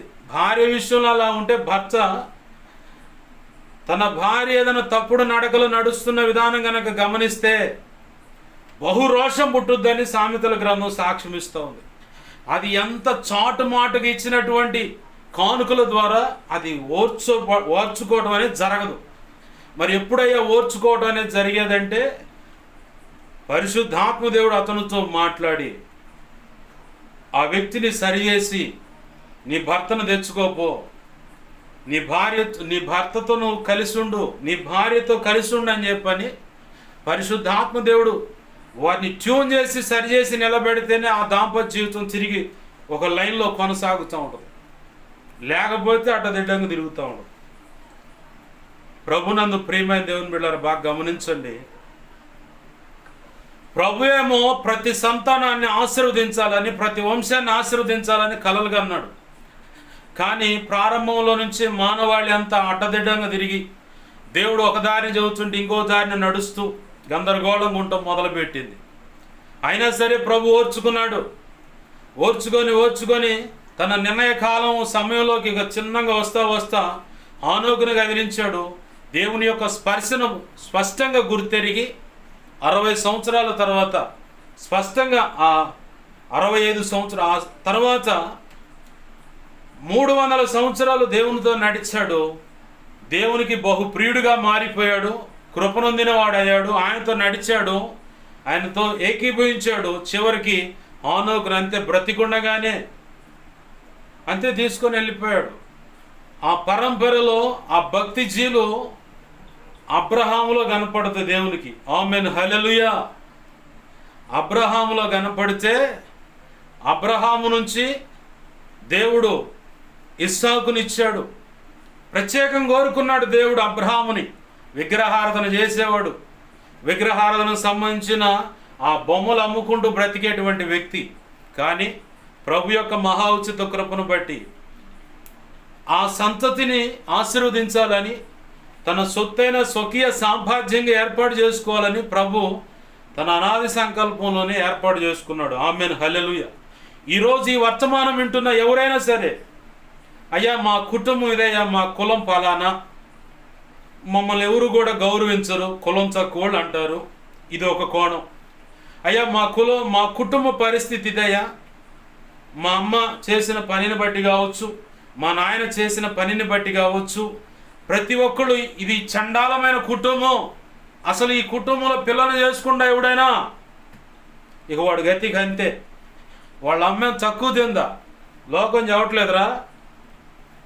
ఆవు చేలో మేస్తే దూడ ఏడ మేసుద్దట, గట్టు మీద మేసుద్దా? ఆవు ఏడ మేస్తుందో దూడ కూడా ఆడే మేసుద్దిరా అదే రక్తం కదా, అయ్యే బుద్ధులు కదా. ఎవడురా ఆ ఇంట్లో నుంచి పిల్లని చేసుకునేది?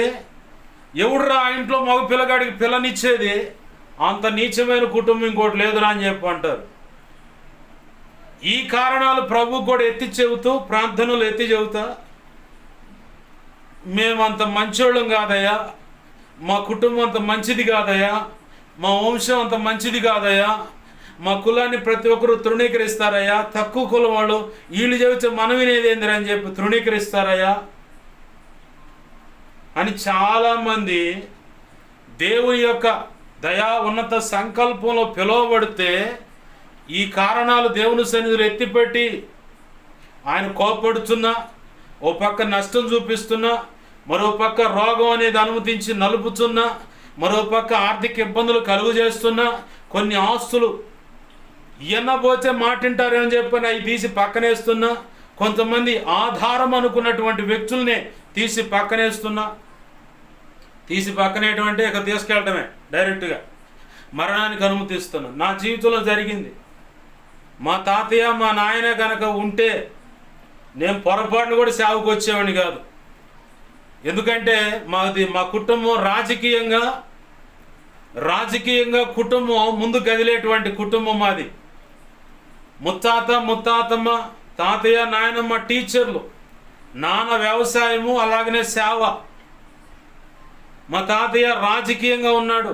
ఎక్కడి దాకంటే వెంకయ్య నాయుడు గారు ఇప్పుడు ఉపరాష్ట్రపతి, మొన్న మధ్య తీసే ఉప ప్రధానమంత్రి అడ్డుకుంటే ఇప్పుడు ఉపరాష్ట్రపతి ఏదో ఉంది పదవి. వెంకయ్య నాయుడు గారి దగ్గర దాకా ఉన్నాయి మాకు రాజకీయంగా పరిచయాలు, ఇప్పటికీ ఉన్నాయి. అయితే ప్రభు నేను అప్పుడప్పుడు ఆ రాజకీయ విషయాల్లో కదులుతుంటే ప్రభు నాకు చెప్పిన మాట ఏంటంటే, నిన్ను అందుకు కాదురా కోరుకుంది, నా సేవ చేయాల నువ్వు వాటి మీద మనసు పెట్టమాక. ఎందుకంటే ఆల్రెడీ ఆ రక్తం నాలో ఉంది. ఇటుపక్క అమ్మ తరపు పోలీసు వ్యవస్థ ఉంది. ఇప్పుడు ఆల్రెడీ కొంతమంది డ్యూటీలో ఉన్నారు పోలీసుల్లో. మేనమామ తరపు పిల్లల్లో కొంతమంది పోలీసులుగా ఉన్నారు, వాళ్ళు డ్యూటీ చేస్తూనే ఉన్నారు. ఓ పక్క తాతయ్య రాజకీయము, టీచరు, అలాగే వ్యవసాయము, ఇటు పోలీసు వ్యవస్థ, ఎక్కడికి ఎలా వెళ్ళాలో, ఏం చేస్తే ఎవరికి ఎట్లా అవుతుందో అంత క్షుణ్ణంగా తెలుసు. ఎందుకంటే ఆ రక్తం నాలో ఉంది, నాలో ప్రవహిస్తూ ఉంది. అవన్నీ తెలుసు, పరిచయాలు అంతే ఉన్నాయి.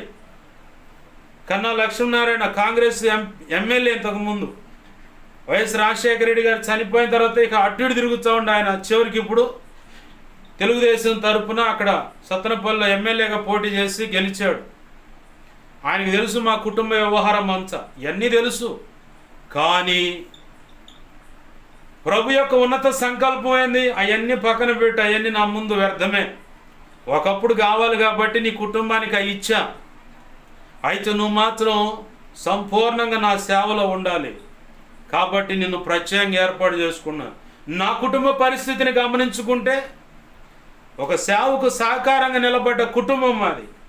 4.5 సెంట్లో మందిరం ఉంది ఇప్పటికీ. ఆ 4.5 సెంట్లు స్థలం మందిరానికి వదిలేసాం. ఆ స్థలంలో అద్భుతాలు జరిగాయి, అద్భుతమైన ఆరాధనలు జరిగాయి. కానీ దేవుడు వేసిన జల్లెల్లో ఎవరో పడతారనుకుంటే మేమే పడ్డాం, మేమంతా కరెక్ట్గా ఉన్నాం అది ఇదని. ఈ పరిస్థితులను బట్టి ఊరు మొత్తానికి మా కుటుంబం చల్లగా ఉంటుంది. ప్రతి సమస్యకు మా ఇంటికాడికి వచ్చి పరిష్కారం కోరుకుంటారు. అయ్యా ఎస్ఐ దగ్గర పోవాలి, సిఐ దగ్గర పోవాలి, డిఎస్పీ దగ్గర పోవాలి, లాయర్ దగ్గర పోవాలి, ఫలానా సమస్య ఎమ్మెల్యే గారి దగ్గర పోవాలి, ఫలానా ఎంపీ దగ్గర పోవాలి, పదని పోదని చెప్పని. ఇలాంటి పరంపరలో కొనసాగుతున్న కుటుంబం.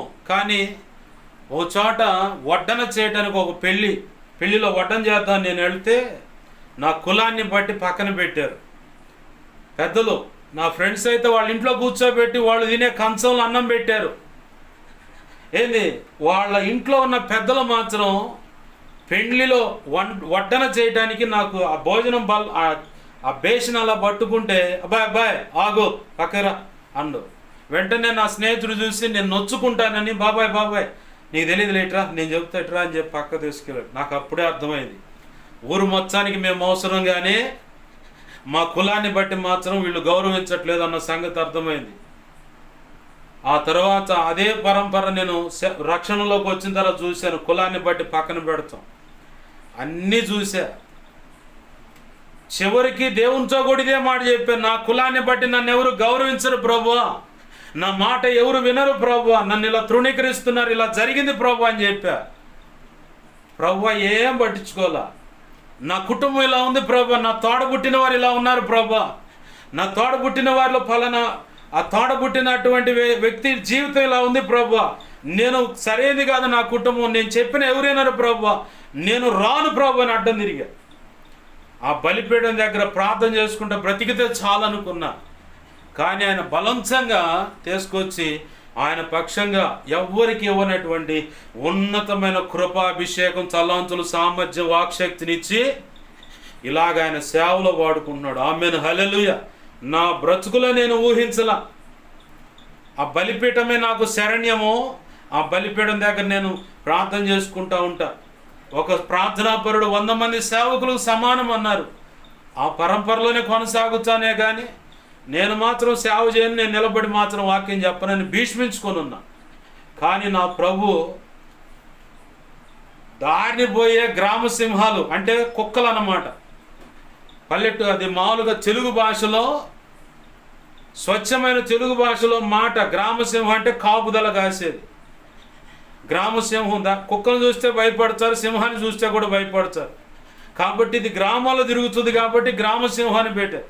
వాటిలో ఓర కుక్కలు కూడా ఉన్నాయి. ఇలాంటి ఎన్నైనా బౌ బౌ బౌ అంటూ ఉంటే అవేమి కాదు. నా ప్రణాళిక నీ పట్ల ఉన్నతంగా ఉంది కాబట్టి ఈ సాకులు చెప్పమాక లే అంతే. ఆమేన్, హల్లెలూయా. లెగు, ఇక నువ్వు చేసిన ప్రార్థన చాలు, ఇక లేవాలా, నువ్వు కదలాలా. నా పక్షంగా నువ్వు వెళ్ళి దేవుని మాటలు అందించాలి. నా రాజ్య సువార్తను ప్రకటించాలి. నా నామం పేరిట ఇదిగో త్రియేక దేవుడైన తండ్రి, కుమార, పరిశుద్ధాత్మ నామంలో బాప్తిస్మాలు ఇవ్వాలి. స్వస్థతలు, అద్భుతాలు జరిగించాలి. నేను చేస్తున్న ఈ డెలివరెన్స్, హీలింగ్, ఈ ప్రేయర్స్ అసలు నా మైండ్లోనే లేవు. కానీ ఆయన ఉన్నతమైన కృపను బట్టి ఇచ్చి ఆయన వాడుకుంటూ ఉన్నాడు. ఈరోజు ఒకవేళ నా ఈ మాటలు వింటా, నా కులం ఇదండి, నా కుటుంబం ఇదండి, మా వాళ్ళ పరిస్థితి ఇదండి, నేను చెప్పినట్టు నువ్వు చెబుతున్నావు అనుకో, ప్రభు అంటున్నాడు చాలు చాలు, ఆపిక చాలు, లేచి నా పక్షంగా నిలబడు,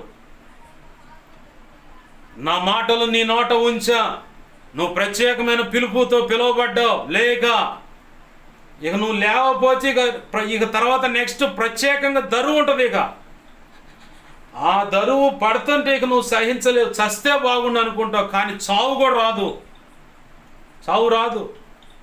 దేవుడు శ్రమలు అనుమతిస్తే అట్నే ఉంటాయండి. దైవ చిత్తానికి వ్యతిరేకంగా అడుగులు వేసినా, దైవ చిత్తానికి వ్యతిరేకంగా నడకలు ఏదైనా పనులు చేస్తున్నా, యోనాను గమనించండి. నినేవే పట్టణానికి వెళ్ళి నా మాటలు ప్రకటించబోయా, కుడి ఎడమలు తెలియని ప్రజలు వాళ్ళని అడిగితే,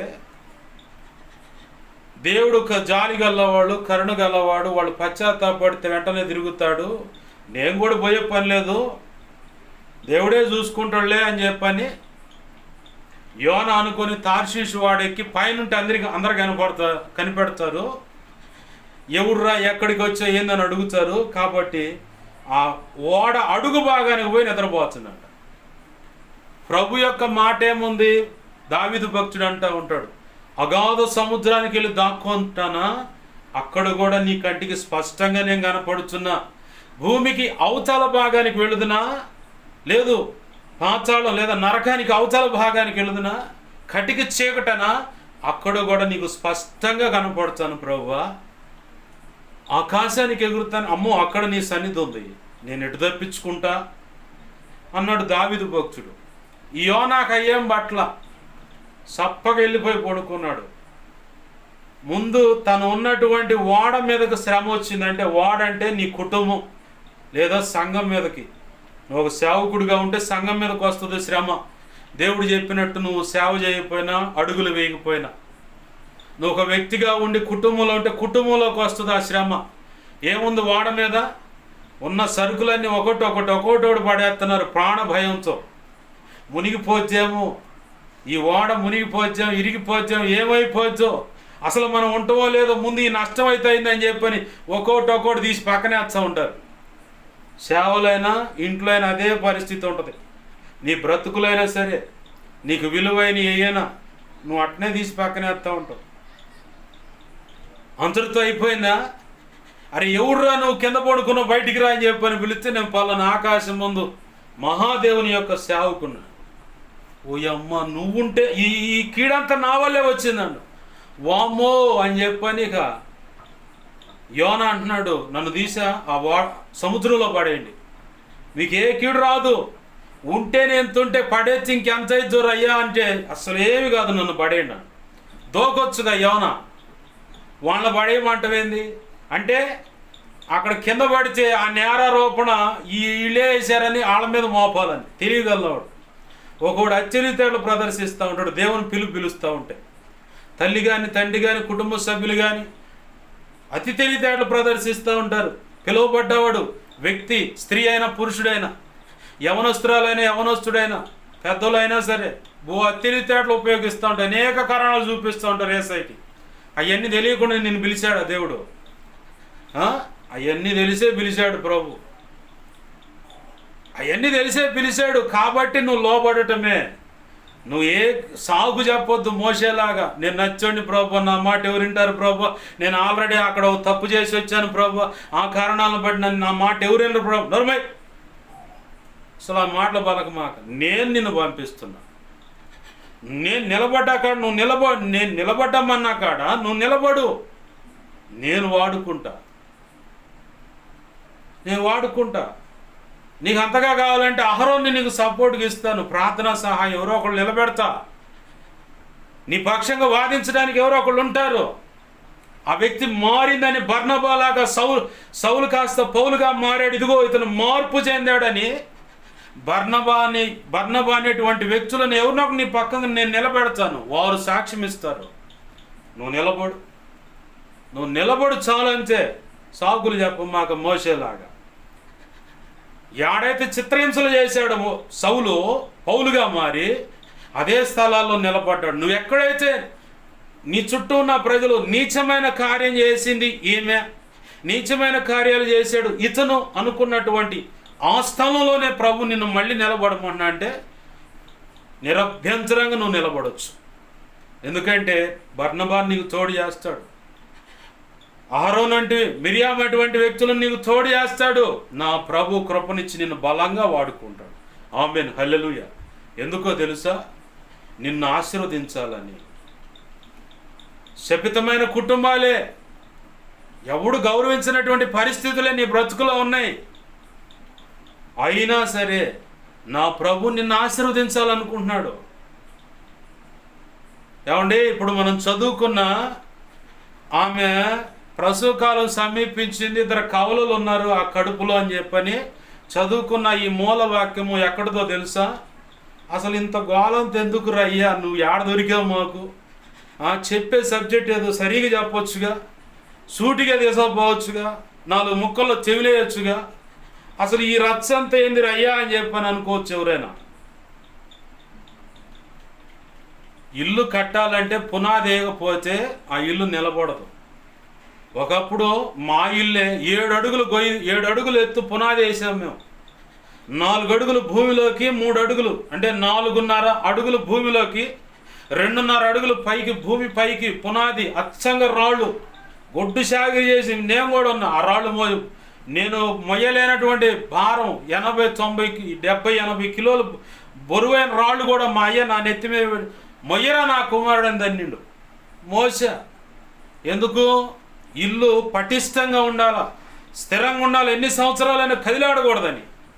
ఇవాళ అక్కడక్కడ పిల్లర్స్ తీస్తున్నారు. కొన్ని పెద్ద 5 అంతస్తులు మేడ కట్టాలంటే కింద లోతుగా భూమిని తవ్వి బెడ్ పోసి, అలాగనే వాటి పక్కన బాగా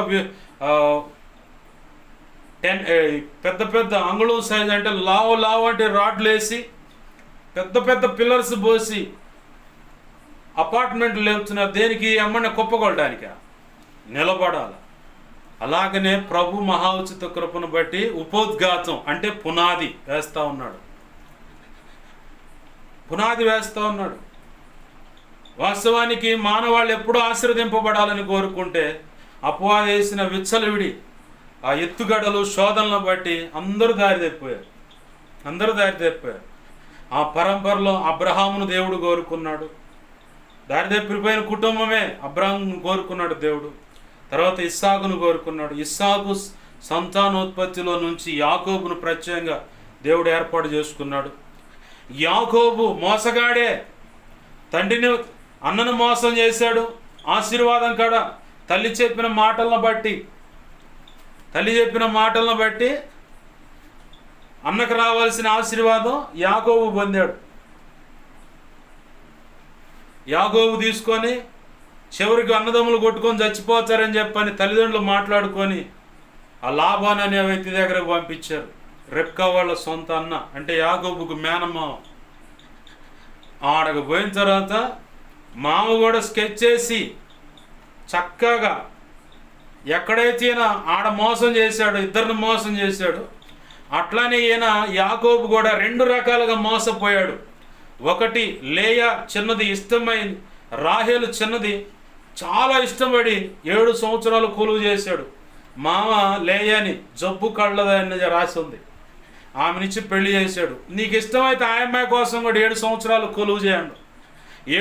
14 సంవత్సరాలు కొలువు చేసి రాహేల్ను కూడా పెళ్లి చేసుకోండి, బాగుంది.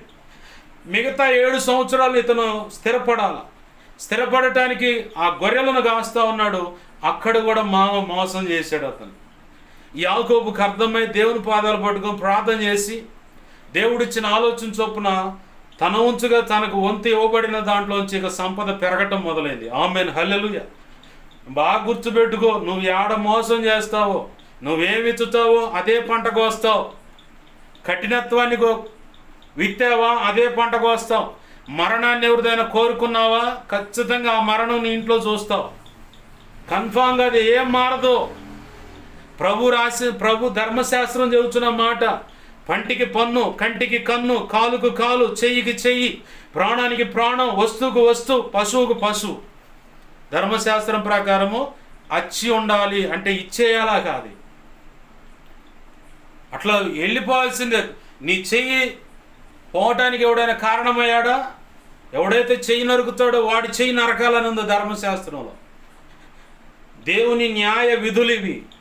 నువ్వు నీ నీచమైన కార్యాలను బట్టి ఎవరింట్లో అయినా ఏ వ్యక్తి అయినా చనిపోయారా ఖచ్చితంగా అదే చావు నీ ఇంట్లో చూస్తావు. కన్ఫర్మ్, అది మారదు. ఆ శిక్ష జరుగుద్ది. శిక్షే శిక్షించిన తర్వాత పశ్చాత్తాపంలో తీసుకొచ్చి సరిచేసి ఇంకెప్పుడు ఆ పొరపాటు చేయమాకని బుద్ధి వచ్చేలా చేసి ఆయన అనుకున్న ప్రణాళికలో తీసుకెళ్తాడు. ఆమేన్, హల్లెలూయా. దావీదు జీవితంలో జరిగింది ఆ పని. ఉరియా అనేవాడిని చంపించాడు పక్కా ప్లాన్ వేసి. అట్లానే ప్రవక్త వచ్చి గద్దిస్తే ఎవరు వాడు, 4 ఒక గొర్రెకు 4 గొర్రెలు ఇవ్వాలండు. ఆ 4 గొర్రెలు దావీదు యొక్క కొడుకులు 3 ఒక కూతురు చచ్చారు. అహాబు, యెజబెలు, నాబోతు అనే వాని పొలం దగ్గర కుట్ర చేశారు. తప్పుడు సాక్షులను పెట్టి అబద్ధ సాక్ష్యం చెప్పి రాళ్లతో కొట్టి చంపారు. ఏలియా వచ్చాడు, నాబోతు కళ్ళంలో అతని యొక్క రక్తం కుక్కలు నాకే.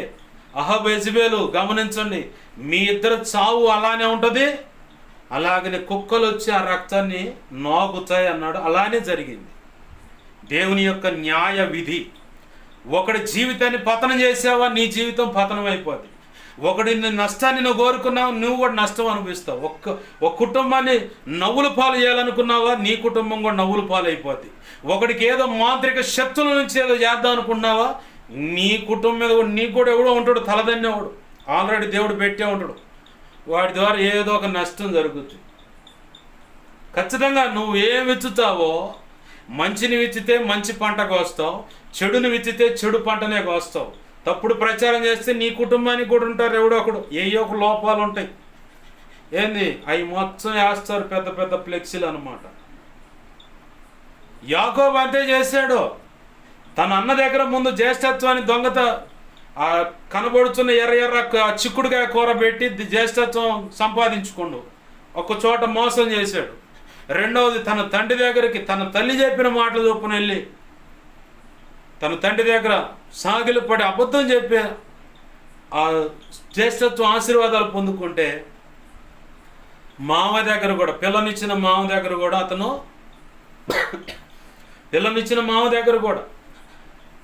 చిన్న అమ్మాయినిచ్చి పెళ్లి చేస్తాడంటే ముందు పెద్ద అమ్మాయిని ఇచ్చేసాడు. గొర్రెల పెంపకం దగ్గర కావలి వాని ఉంచితే మచ్చటంగా మాయమాటలు చెప్పి అతను గొర్రెలను పెంచుకుంటూ యాకోబుకు తక్కువ గుండేలా ఈ సంగతి దేవుడు చెప్పంగానే సరిచేయబడ్డాడు. ప్రభు కృప పొందుకొని ముందుకు అడిగేశాడు. ఆ పరంపరలోనే సంతానోత్పత్తి జరిగితే ఆ సంతానోత్పత్తిలో యోధా యొక్క సంతానం ఉంది. యోధా అనేవాడు ఉన్నాడు. యోధా గోత్రాన్ని ఇప్పుడు సబ్జెక్ట్ మొదలైంది. కరెక్ట్గా 4 మాటల్లో తేల్చేసి ఆశీర్వాద ప్రార్థన చేసి ప్రభు కృపకు అప్పచెప్పేస్తాను. సబ్జెక్ట్ ఇప్పుడు మొదలైంది. ఇదంతా ఉపోద్ఘాతం అంటే పునాది అనమాట, నీకు అర్థం కావటానికి. ఏంది? యోధా అనేవాడు ఉన్నాడు. యోధా అనే వ్యక్తి, ఆ యోధా అనే గోత్రము శపించబడిన గోత్రం. బహుఘోరమైన నీచమైన పాపము వాళ్ళలో ఉంటుందన్నమాట. ఆ స్వభావం ఉంది.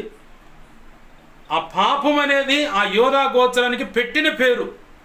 అంత చండాలపోయినట్టు వంశం ఇంకోటి లేదు. కానీ అబ్రహాముకి ఇచ్చిన మాట ప్రకారం ఇస్సాకు దేవుడు చెప్పిన మాట ప్రకారం యాకోబు గర్భవాసాన పుట్టినవాడు యోధా. ఈ యోధా వంశం అంటే ఆ కుటుంబం, గోత్రం అంటే ఒక వంశం. ఆ కుటుంబానికి యోధాని బట్టి యోధా గోత్రం అనే పేరు చెప్పబడింది. ఆ కుటుంబానికి ఉన్న పెట్టిన పేరు ఏంటంటే పాపానికి నిలయమైనటువంటి వంశం. అది అంత చండాలపోయిన ఇల్లు, అంత చండాలమైనటువంటి వంశము, అంత చండాలపోళ్ళు ఇంకెవరూ లేరయ్యా అని చెబుతారు ఆ కుటుంబాన్ని గురించి ఎవరైనా అడిగితే. కానీ ప్రభు కృప ఏందో తెలుసా? ఆ వంశాన్నే ప్రభు బహుగా ప్రేమించాడు. ఆమేన్, హల్లెలూయా.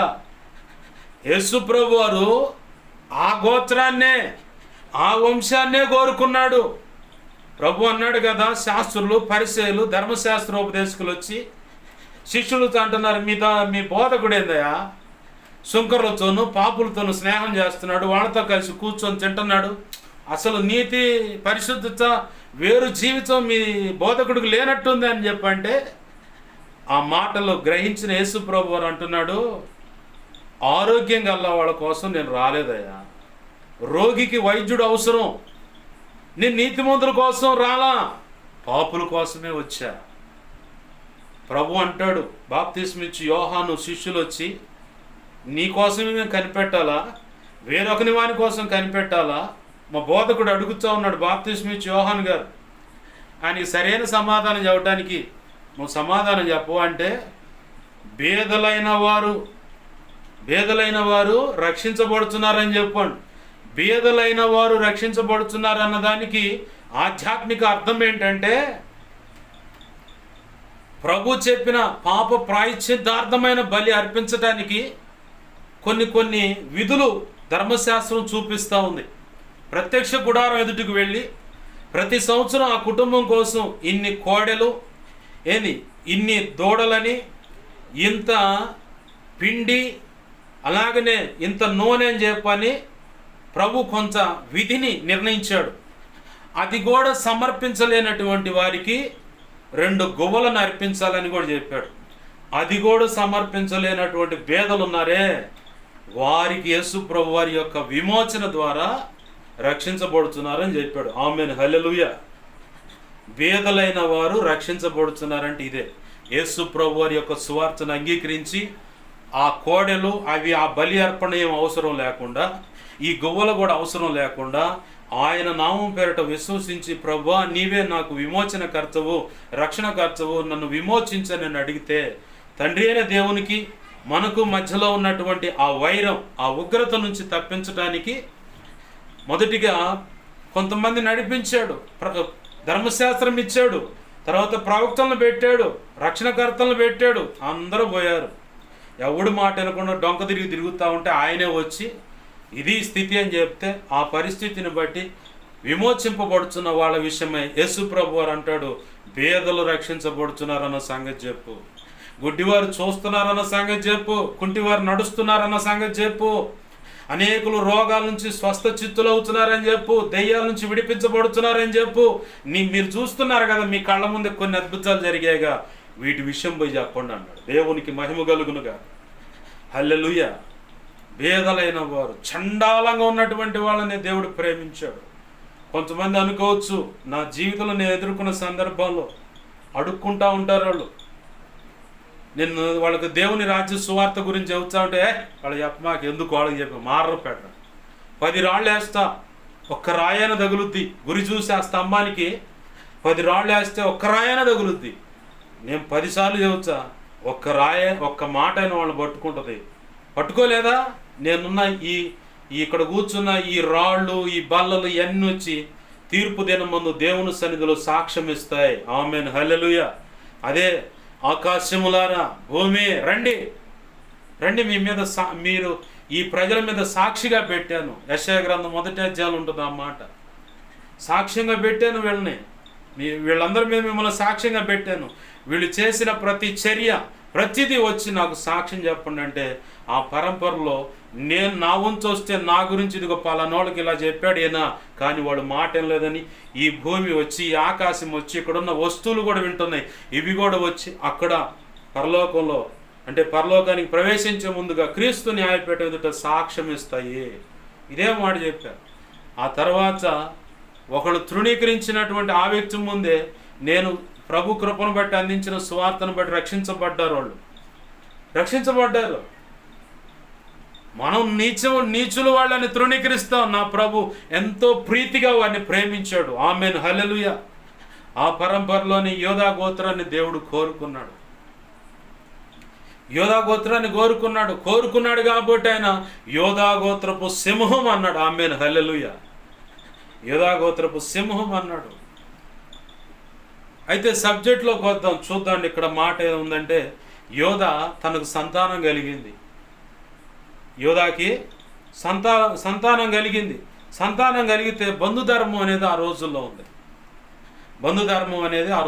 ఉంది. ఆ బంధుధర్మాన్ని బట్టి పెద్దవాని భార్య సంతానం లేక పెద్దవాడు చనిపోతే ఆ భార్యను తర్వాత ఉన్నవాడు ఆమెను భార్యగా స్వీకరించి బంధుధర్మం అనే దాన్ని బట్టి సంతానోత్పత్తి అతను కలుగు చేయాలి. ఆ పెద్దవాని పేరట ఆమె గర్భవస్థన పుట్టేవాడు ఆ వంశానికి వాడి పిల్లలుగా చేర్చబడతారని దేవుడు చెప్పిన ఆ నీతిలో అప్పుడున్న ధర్మం అది. ఇప్పుడైతే అది లేదు. మొన్న ఆ మధ్య ఎవరు అడిగారు, బంధుధర్మం ఉందంటగా, ఆ బంధుధర్మాన్ని బట్టి ఇలా ఇది సంగతి అని చెప్పని. నేనంటే అన్నాను, పాత నిబంధనలు అది, క్రొత్త నిబంధనలు ఒకటే భార్య ఒకటే భర్త.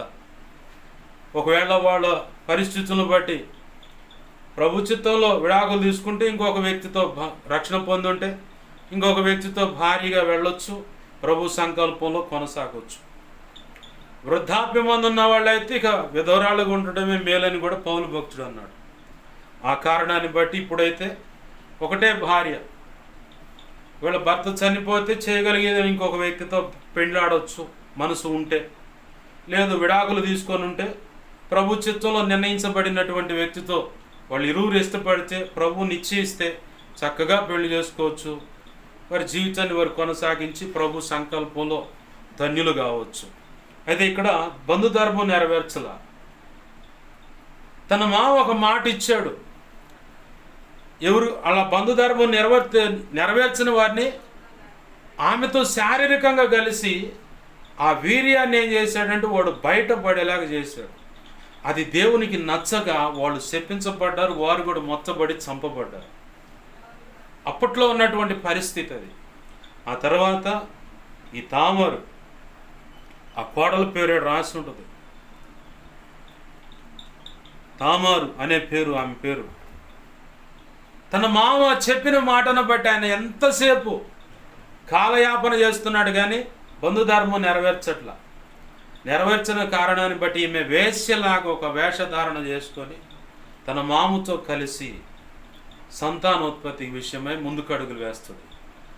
అది బంధుధర్మం నెరవేర్చిన దాన్ని బట్టి యోధాకేమో పాపంగా ఎంచబడింది, ఈమె అలా కలిసి సంతానోత్పత్తి చేసుకున్నందుకు దేవుని దృష్టిలో ఈమె నీతిమంతురాలుగా చేర్చబడింది. ఆమేన్, హల్లెలూయా. కొన్ని కారణాలు ఉపయోగపెట్టుకొని అడ్డదిడ్డంగా వెళ్తున్నాం, ఇది దేవుని దృష్టికి దేవుని చిత్తం కాదేమో అనుకుంటాం. ఆనాటిలాగా ఈనాడు అలాగా వక్రంగా అడుగులు వేసి ఏదో చేయాలని కాదు, కానీ ప్రభు చిత్తంలో అడుగులు వేస్తా. ఒకచప్పుడు మనం అడ్డంగా తిరిగి వెళ్తున్నామేమో. కొంతమంది అంటారు, దేవుని సేవకులు కదా, మీరు ఇట్ట చేయొచ్చా, ఇట తప్పుడు కేసులు పెట్టవచ్చా, లేదంటే ఇప్పుడు తప్పుడుగా సాక్ష్యాలు చెప్పవచ్చా, అట్ట చేయొచ్చు ఇట్ట చేయొచ్చు అంటే, మరి ఇంత నీతి తెలిసిన వాళ్ళు, ఇంత అనుకున్న అవగాహన ఉన్న వాళ్ళు ఇలాంటి ప్రశ్న వేయటానికి ముందుగా అవతల వాళ్ళు ఆ పని చేయొచ్చు అని అడగరే? పొరపాటును కూడా అడగరు. ఎందుకంటే వాళ్ళు మా దగ్గర బంధువులండి, మా వాళ్ళండి. ఆ కారణాన్ని బట్టి వాళ్ళ వైపు తప్పు చూపించడానికి తెగించరు, కానీ యువతుల వాళ్ళ లోపాలు ఎతకడానికి వీళ్ళని రంధ్రాన్వేషకులు అంటారు. బైబిల్ గ్రంథం మీద కూడా ఇలాంటి రంధ్రాన్వేషకులు బయలుదేరారు. సేవకుల జీవితాల మీద, సేవకుల కుటుంబంలో ఉన్నటువంటి వ్యక్తుల జీవితాల మీద, వీరికి నచ్చినటువంటి వ్యక్తుల జీవితాల మీద కూడా రంధ్రాన్వేషణ చేయడానికి బరి తెగించిన వాళ్ళు చాలామంది ఉన్నారు. లోకంలో సామెత ఉంది, గురిగింజ తన కిందున్న నలుపుని ఎరగదట, పైనున్నంత ఆ ఎరుపు. నేను చూసిన గురిగింజలో 2 రకాలు చూశాను, నలుపు గురిగింజను, తెల్ల గురిగింజను కూడా చూశాను. నలుపు గురిగింజకైనా తెల్ల గురిగింజకైనా కింద నలుపు ఉంటుంది. ఈ 2 చూశాను నేను. ఎందుకంటే మా పల్లెటూరే కాబట్టి ఆ చెట్లలో ఆ తీగలు కనపడుతూ ఉంటే నేను చూశాను కాబట్టి సాక్ష్యం ఇస్తున్నాను. లోకంలో సామెత అన్నమాట ఇది. తన కింద ఉన్న నలుపు చూసుకో అంటే తన బ్రతుకుల్లో, తన కుటుంబంలో, తన కడుపును పుట్టిన బిడ్డల విషయంలో, లేదా కోడల విషయంలో కావచ్చు, కూతుళ్ళ విషయంలో కావచ్చు, మనవ సంతానం విషయంలో కావచ్చు, లేదా వాళ్ళ విషయంలో మాట్లాడుతున్న వ్యక్తుల విషయంలో కానీ వాళ్ళకు ఉండాల్సిన లోతులు ఉన్నాయి, తేడాలు ఉన్నాయి. అవి మాత్రం ముందు ఎక్స్పోజ్ చేయరు, కానీ పక్కనోడి జీవితాల్లో మాత్రం ఏడు చూపించడానికి తెగ ఆత్రత పడుతూ ఉంటారు. నీకు కూడా చూపించాయి. ఇప్పుడు ఇట్లా నేను ఒక వ్యక్తికి వెళ్ళి 1 ఏళ్ళు చూపిస్తుంటే నాకెళ్ళి 4 ఏళ్ళు చూపిస్తూ ఉంటాయి. నువ్వు కూడా తేడా అబ్బాయి అని చెప్పాడు. అందుకే ప్రభు అన్నాడు, నీ సహోదరుని కంటిలో ఉన్న నలుసును చూసి తీసేదానికంటే ముందు నీ కంటిలో దూలం ఉంది, నీ కంట్లో దూలం ఉంది. అవతల వ్యక్తి కంట్లో నలుసు ఉంది అంటుకుంటున్నావు, అసలు నీ కంట్లో దూలం ఉంది, అది తీసుకో ముందు అన్నాడు. కాబట్టి రంధ్రాన్వేషణ కాదు, ప్రభు సంకల్పంలో ఎలా ముందుకు వెళుతుందో కూడా గమనించుకోవాలి. మన జీవితాలు, పరిస్థితులు. ప్రభునందు ప్రేమ దేవుని బిడ్డలు, ఇక్కడ కనపడుతుంది ఆ తామారు తన మామ విషయంలో చేసిన ఆ పనిని బట్టి ఆమె గర్భం దాల్చిందన్న సంగతి తెలియగానే యోధ భలే రోషపడ్డాడు. మన కుటుంబాల్లో కూడా ఏదైనా విషయం జరగగల భలే రోషపడుతాం. అసలు ఎందుకు జరిగింది, ఏటి నుంచి వచ్చింది, నేనేమో తప్పుగా అడుగులేదు, ఏదైనా మాట్లాడానా, అసలు ఏంది కారణం అని చూసుకునే పని లేదు. ముందు అవతల వ్యక్తి తేడాన్ని ముందు ముద్రేయాలి. ఇంట్లో, కుటుంబంలో, కోడల మీద, ప్రతి ఒక్కడికి ముందు కోడల మీద ఎగురుతూ ఉంటాడు వాడు. ఎందుకంటే కన్న కూతురు ఇలాగ ప్రియము. ఇక్కడ నువ్వు ఎగురుతావు, అక్కడ ఆడదంతా ఉంటాడు వాడు. ఎవరు? అల్లుడు. ఎగిరిదంతా ఉంటాడు, రోడ్డు మీద పడేసి కుమ్ముతూ ఉంటాడు. పోవే అసలు పనికి మారిందని అసలు నా కంటికే కనపడు మాకు అని చెప్పని బయటికి నెట్టేసి విడాకులు లేక తీసిపోతాడు ఇక్కడ కోడల మీద ఎగిరితే. ఎందుకు అది జరుగుతుందో తెలుసా పరిస్థితి? దేవుడు చూస్తూ ఉన్నాడు. ఆమె ఒకవేళ జీవితం బాగోకపోవచ్చు, యథార్థంగా కన్నీరు గార్చి ప్రభుత్వ యథార్థంగా నడుస్తున్న దాన్ని బట్టి ప్రభు ఆమె కన్నీరును బట్టి కదిలి నిన్ను ఎరగేస్తాడు. అసలు ఈ సమస్యకు కారణమైనటువంటి నీ కూతుర్ని విషయంలో కూడా దరివేస్తాడు. 2 జరుగుతాయి సమానంగా, ఒకే సమయంలో జరుగుద్ది. బాగా జాగ్రత్తగా గుర్తుపెట్టుకోవాలి. పొరపాటు జరిగిందంటే ఇంట్లో ఏ కారణం, ఎటువైపు నుంచి వచ్చింది ఈ సమస్య, పరిష్కారంగా దేవుని సన్నిధిలో కూర్చొని దేవుణ్ణి అడిగి ఆ తర్వాత నీ రియాక్షన్ ఉంటే బాగుంటుంది. ఆమేన్, హల్లెలూయా.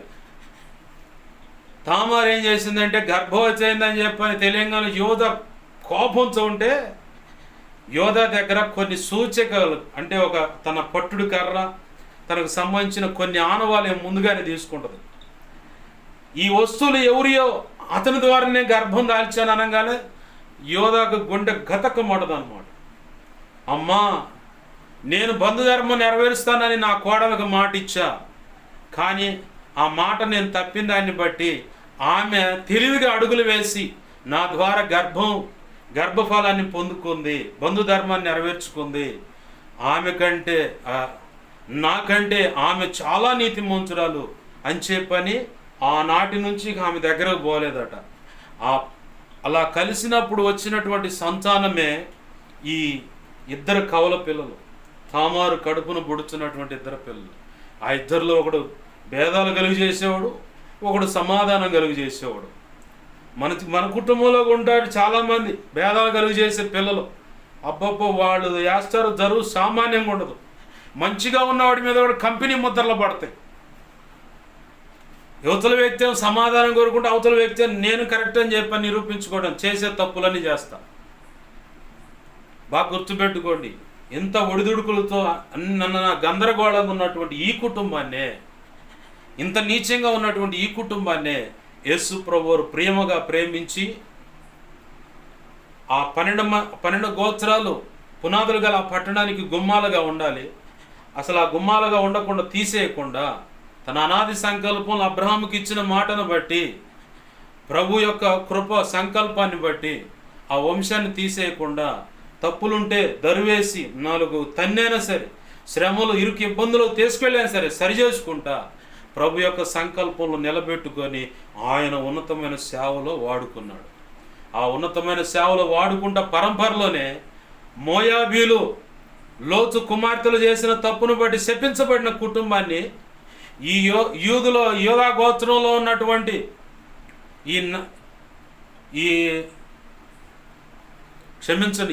యోధా గోత్రంలో ఉన్నటువంటి నయోమి ఆమె కడుపున పుట్టిన కొడుకుకి భార్యగా తీసుకొచ్చి, అట్లానే డైరెక్ట్గా తీసుకొని వెళ్ళి బంధుధర్మాన్ని బట్టి బోయాజుకు భార్యగా చేస్తే ఆ శాపాన్ని కూడా కొట్టేసి తీసుకొచ్చి ప్రభు యొక్క ఉన్నత సంకల్పంలో కలుపుకున్నాడు. ఆమేన్, హల్లెలూయా.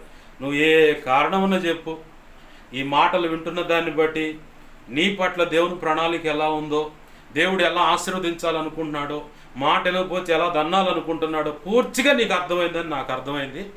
రండి, ప్రభు పాదాలు పట్టుకొని నువ్వు ఏ కారణాలు చెప్పినా కానీ ఆయన ఏ మౌనంగా ఉంటాడో, నవ్వుతాడు.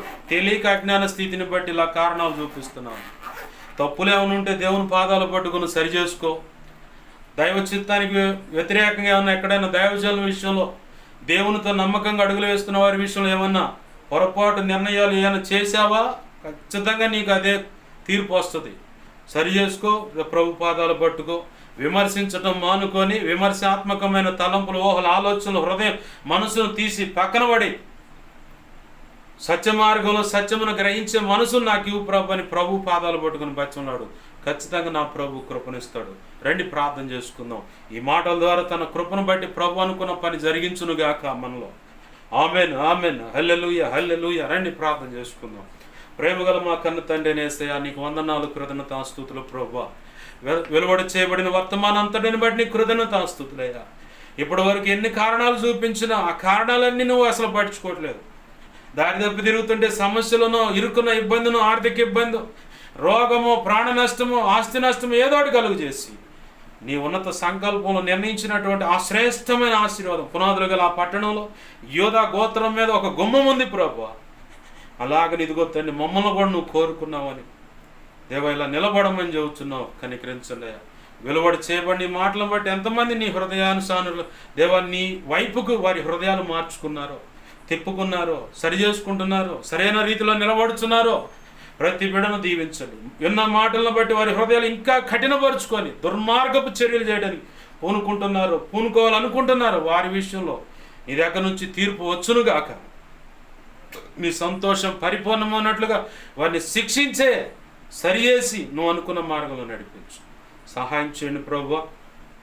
ఈ వాక్యాన్ని హెచ్చించుకుంటున్నావు, నీ నామాన్ని కనపరుచుకుంటున్నావు అయ్యా. ఇదిగో నాకు, మాకు, మా మీద ఇంకెవరికైనా కళలో ఇంతలో దేశ స్వప్నాలు చూపించబడు సమస్త చీకటి శోధన ప్రభావం ఏదున్నా ఏసునామలో బంధిస్తున్నాను. లైఫ్ అయిపోను గాక. ఈ సంతోషం పరిపూర్ణమైనట్లుగా అలాగ జరుగును గాక అయ్యా. నాకు, మాకు, మా మీద ఇంకెవరికైనా కళలో నిద్రలో దర్శనం స్వప్నాలు చూపించబడు సమస్త మంచి కళ్ళు, మంచి దర్శనం, మంచి స్వప్న నిద్రలో చూసి సమస్త మంచి ఏసునామని మహాపునరుద్ధాన శక్తిని బట్టి సిలువ రక్తాన్ని బట్టి త్వరపెట్ట జరుగును గాక, నెరవేర్చబడును గాక.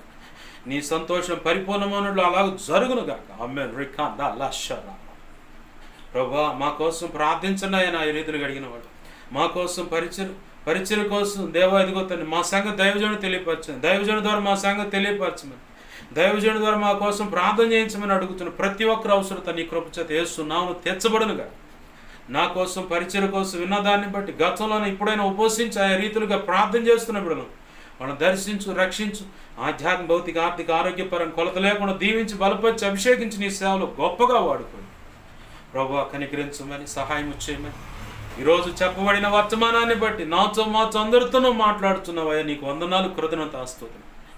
ఈ మాటలను నిర్లక్ష్యపరచక నీ కృపకు పాత్రులే నువ్వు అనుకున్న రీతికి నిలబడి నువ్వు అనుకున్న ఆ ఉన్నతమైన ఆశీర్వాదం పొంది ప్రతి వ్యక్తికి, ప్రతి కుటుంబానికి, ప్రతి వంశానికి, ప్రతి సమాజానికి, యావత్ ప్రపంచానికి ఆశీర్వాదకరంగా నీ కృప చేత నీ సంకల్పంలో ఉన్న ఈ మాటలు వింటున్న ప్రతి ఒక్కరిని సిద్ధపరిచి కృపలో వర్ధల చేసి ఆశీర్వదించమని మా ప్రియుడు మా రక్షకుడని యేసయ్య నామములో 2 తిమోతి 1:12 ప్రకారం నన్ను మమ్మల్ని చేతులు కాపజేసి నిన్ను గొప్ప చేసుకుంటూ ప్రార్థించి సమస్తం పొందుకుని మహింపరచుకుంటున్నాం మా తండ్రి.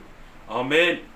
ఇప్పుడు మన తండ్రి అయిన దేవుని ప్రేమయు ఆయన ప్రియకుమారుడైన యేసుక్రీస్తు వారి కృపయు పరిశుద్ధాత్మ దేవుని అన్యోన్య సహాయ సహవాసము సమకూడిన ఈ మాటలు వింటున్నా, ఇక ముందు వినబోతున్నా, అలాగనే పరిచర్య ద్వారా ప్రారంభించబడిన సంఘాలకు, సహకారులు, సాదాసులకు, పరిచర్య జరిగించడానికి సహకరిస్తున్న వారికి, సంఘ బిడలకును, పరిచర్యలో దీనదాసుని వెంబడిస్తున్న వారికి, సోషల్ మీడియా ద్వారా వాక్యాలు విని బలపడుతున్న వారికి, అలాగే సార్వత్రిక సంఘంలో ఉన్న సకల పరిశుద్ధులకు, కలిగిన చరస్థిరాస్తులకు, పసిబిళ్ళ పెద్దల వరకు అందరికీ ఆయన కృప నిత్యత్వము చేరుపర్యాలు సదాకాలము చూడవుని నడిపించునుగాక, భద్రపరచునుగాక. ఆయన అనుకున్న పని జరిగించి ఆయన నిర్ణయించిన ఉన్నతమైన ఆశీర్వాదానికి పాత్రులుగా చేసి మన ద్వారా ఆయన మహిమ పొందునుగాక. ఆమేన్. అలాగూ చేసిన యేసయ్యకు కృతజ్ఞత, స్తుతి, ఘనత, మహిమ, ప్రభావాలు చెల్లునుగాక. ఆమేన్. యేసు రక్తమునకేసి ప్రభేసు రక్తమునకేసి ప్రభేసునామను సంపూర్ణమైన విజయం కలుగునుగాక. ఆమేన్. అపవాది వాడి దోతలు, చీకటి, అంధకార శక్తులు, క్రియలు అవెంత ప్రమాదకరమైన కీడు, మాంత్రిక ప్రాయాలు, విగ్రహ సముద్రం ఏదైనా సరే వాటన్నిటికీ అనంత నాశనం, సర్వనాశనం, నిత్యనాశనం కలుగునుగాక. యుద్ధం యెహోవాది. వాటిని ఆశ్రయించిన వారిని ఈ సంతోషం పరిపూర్ణమైన తీర్పు వచ్చునుగాక. నువ్వు అనుకున్నది జరుగునుగాక. యేసు రక్తమునకే జయము, జయము, జయము. ఆమేన్. హల్లెలూయా, హల్లెలూయా, హల్లెలూయా. అందరికీ వందనాలు. ప్రభు యొక్క మహోచిత కృప మనందరికీ తోడై నడిపించునుగాక. ఆమేన్.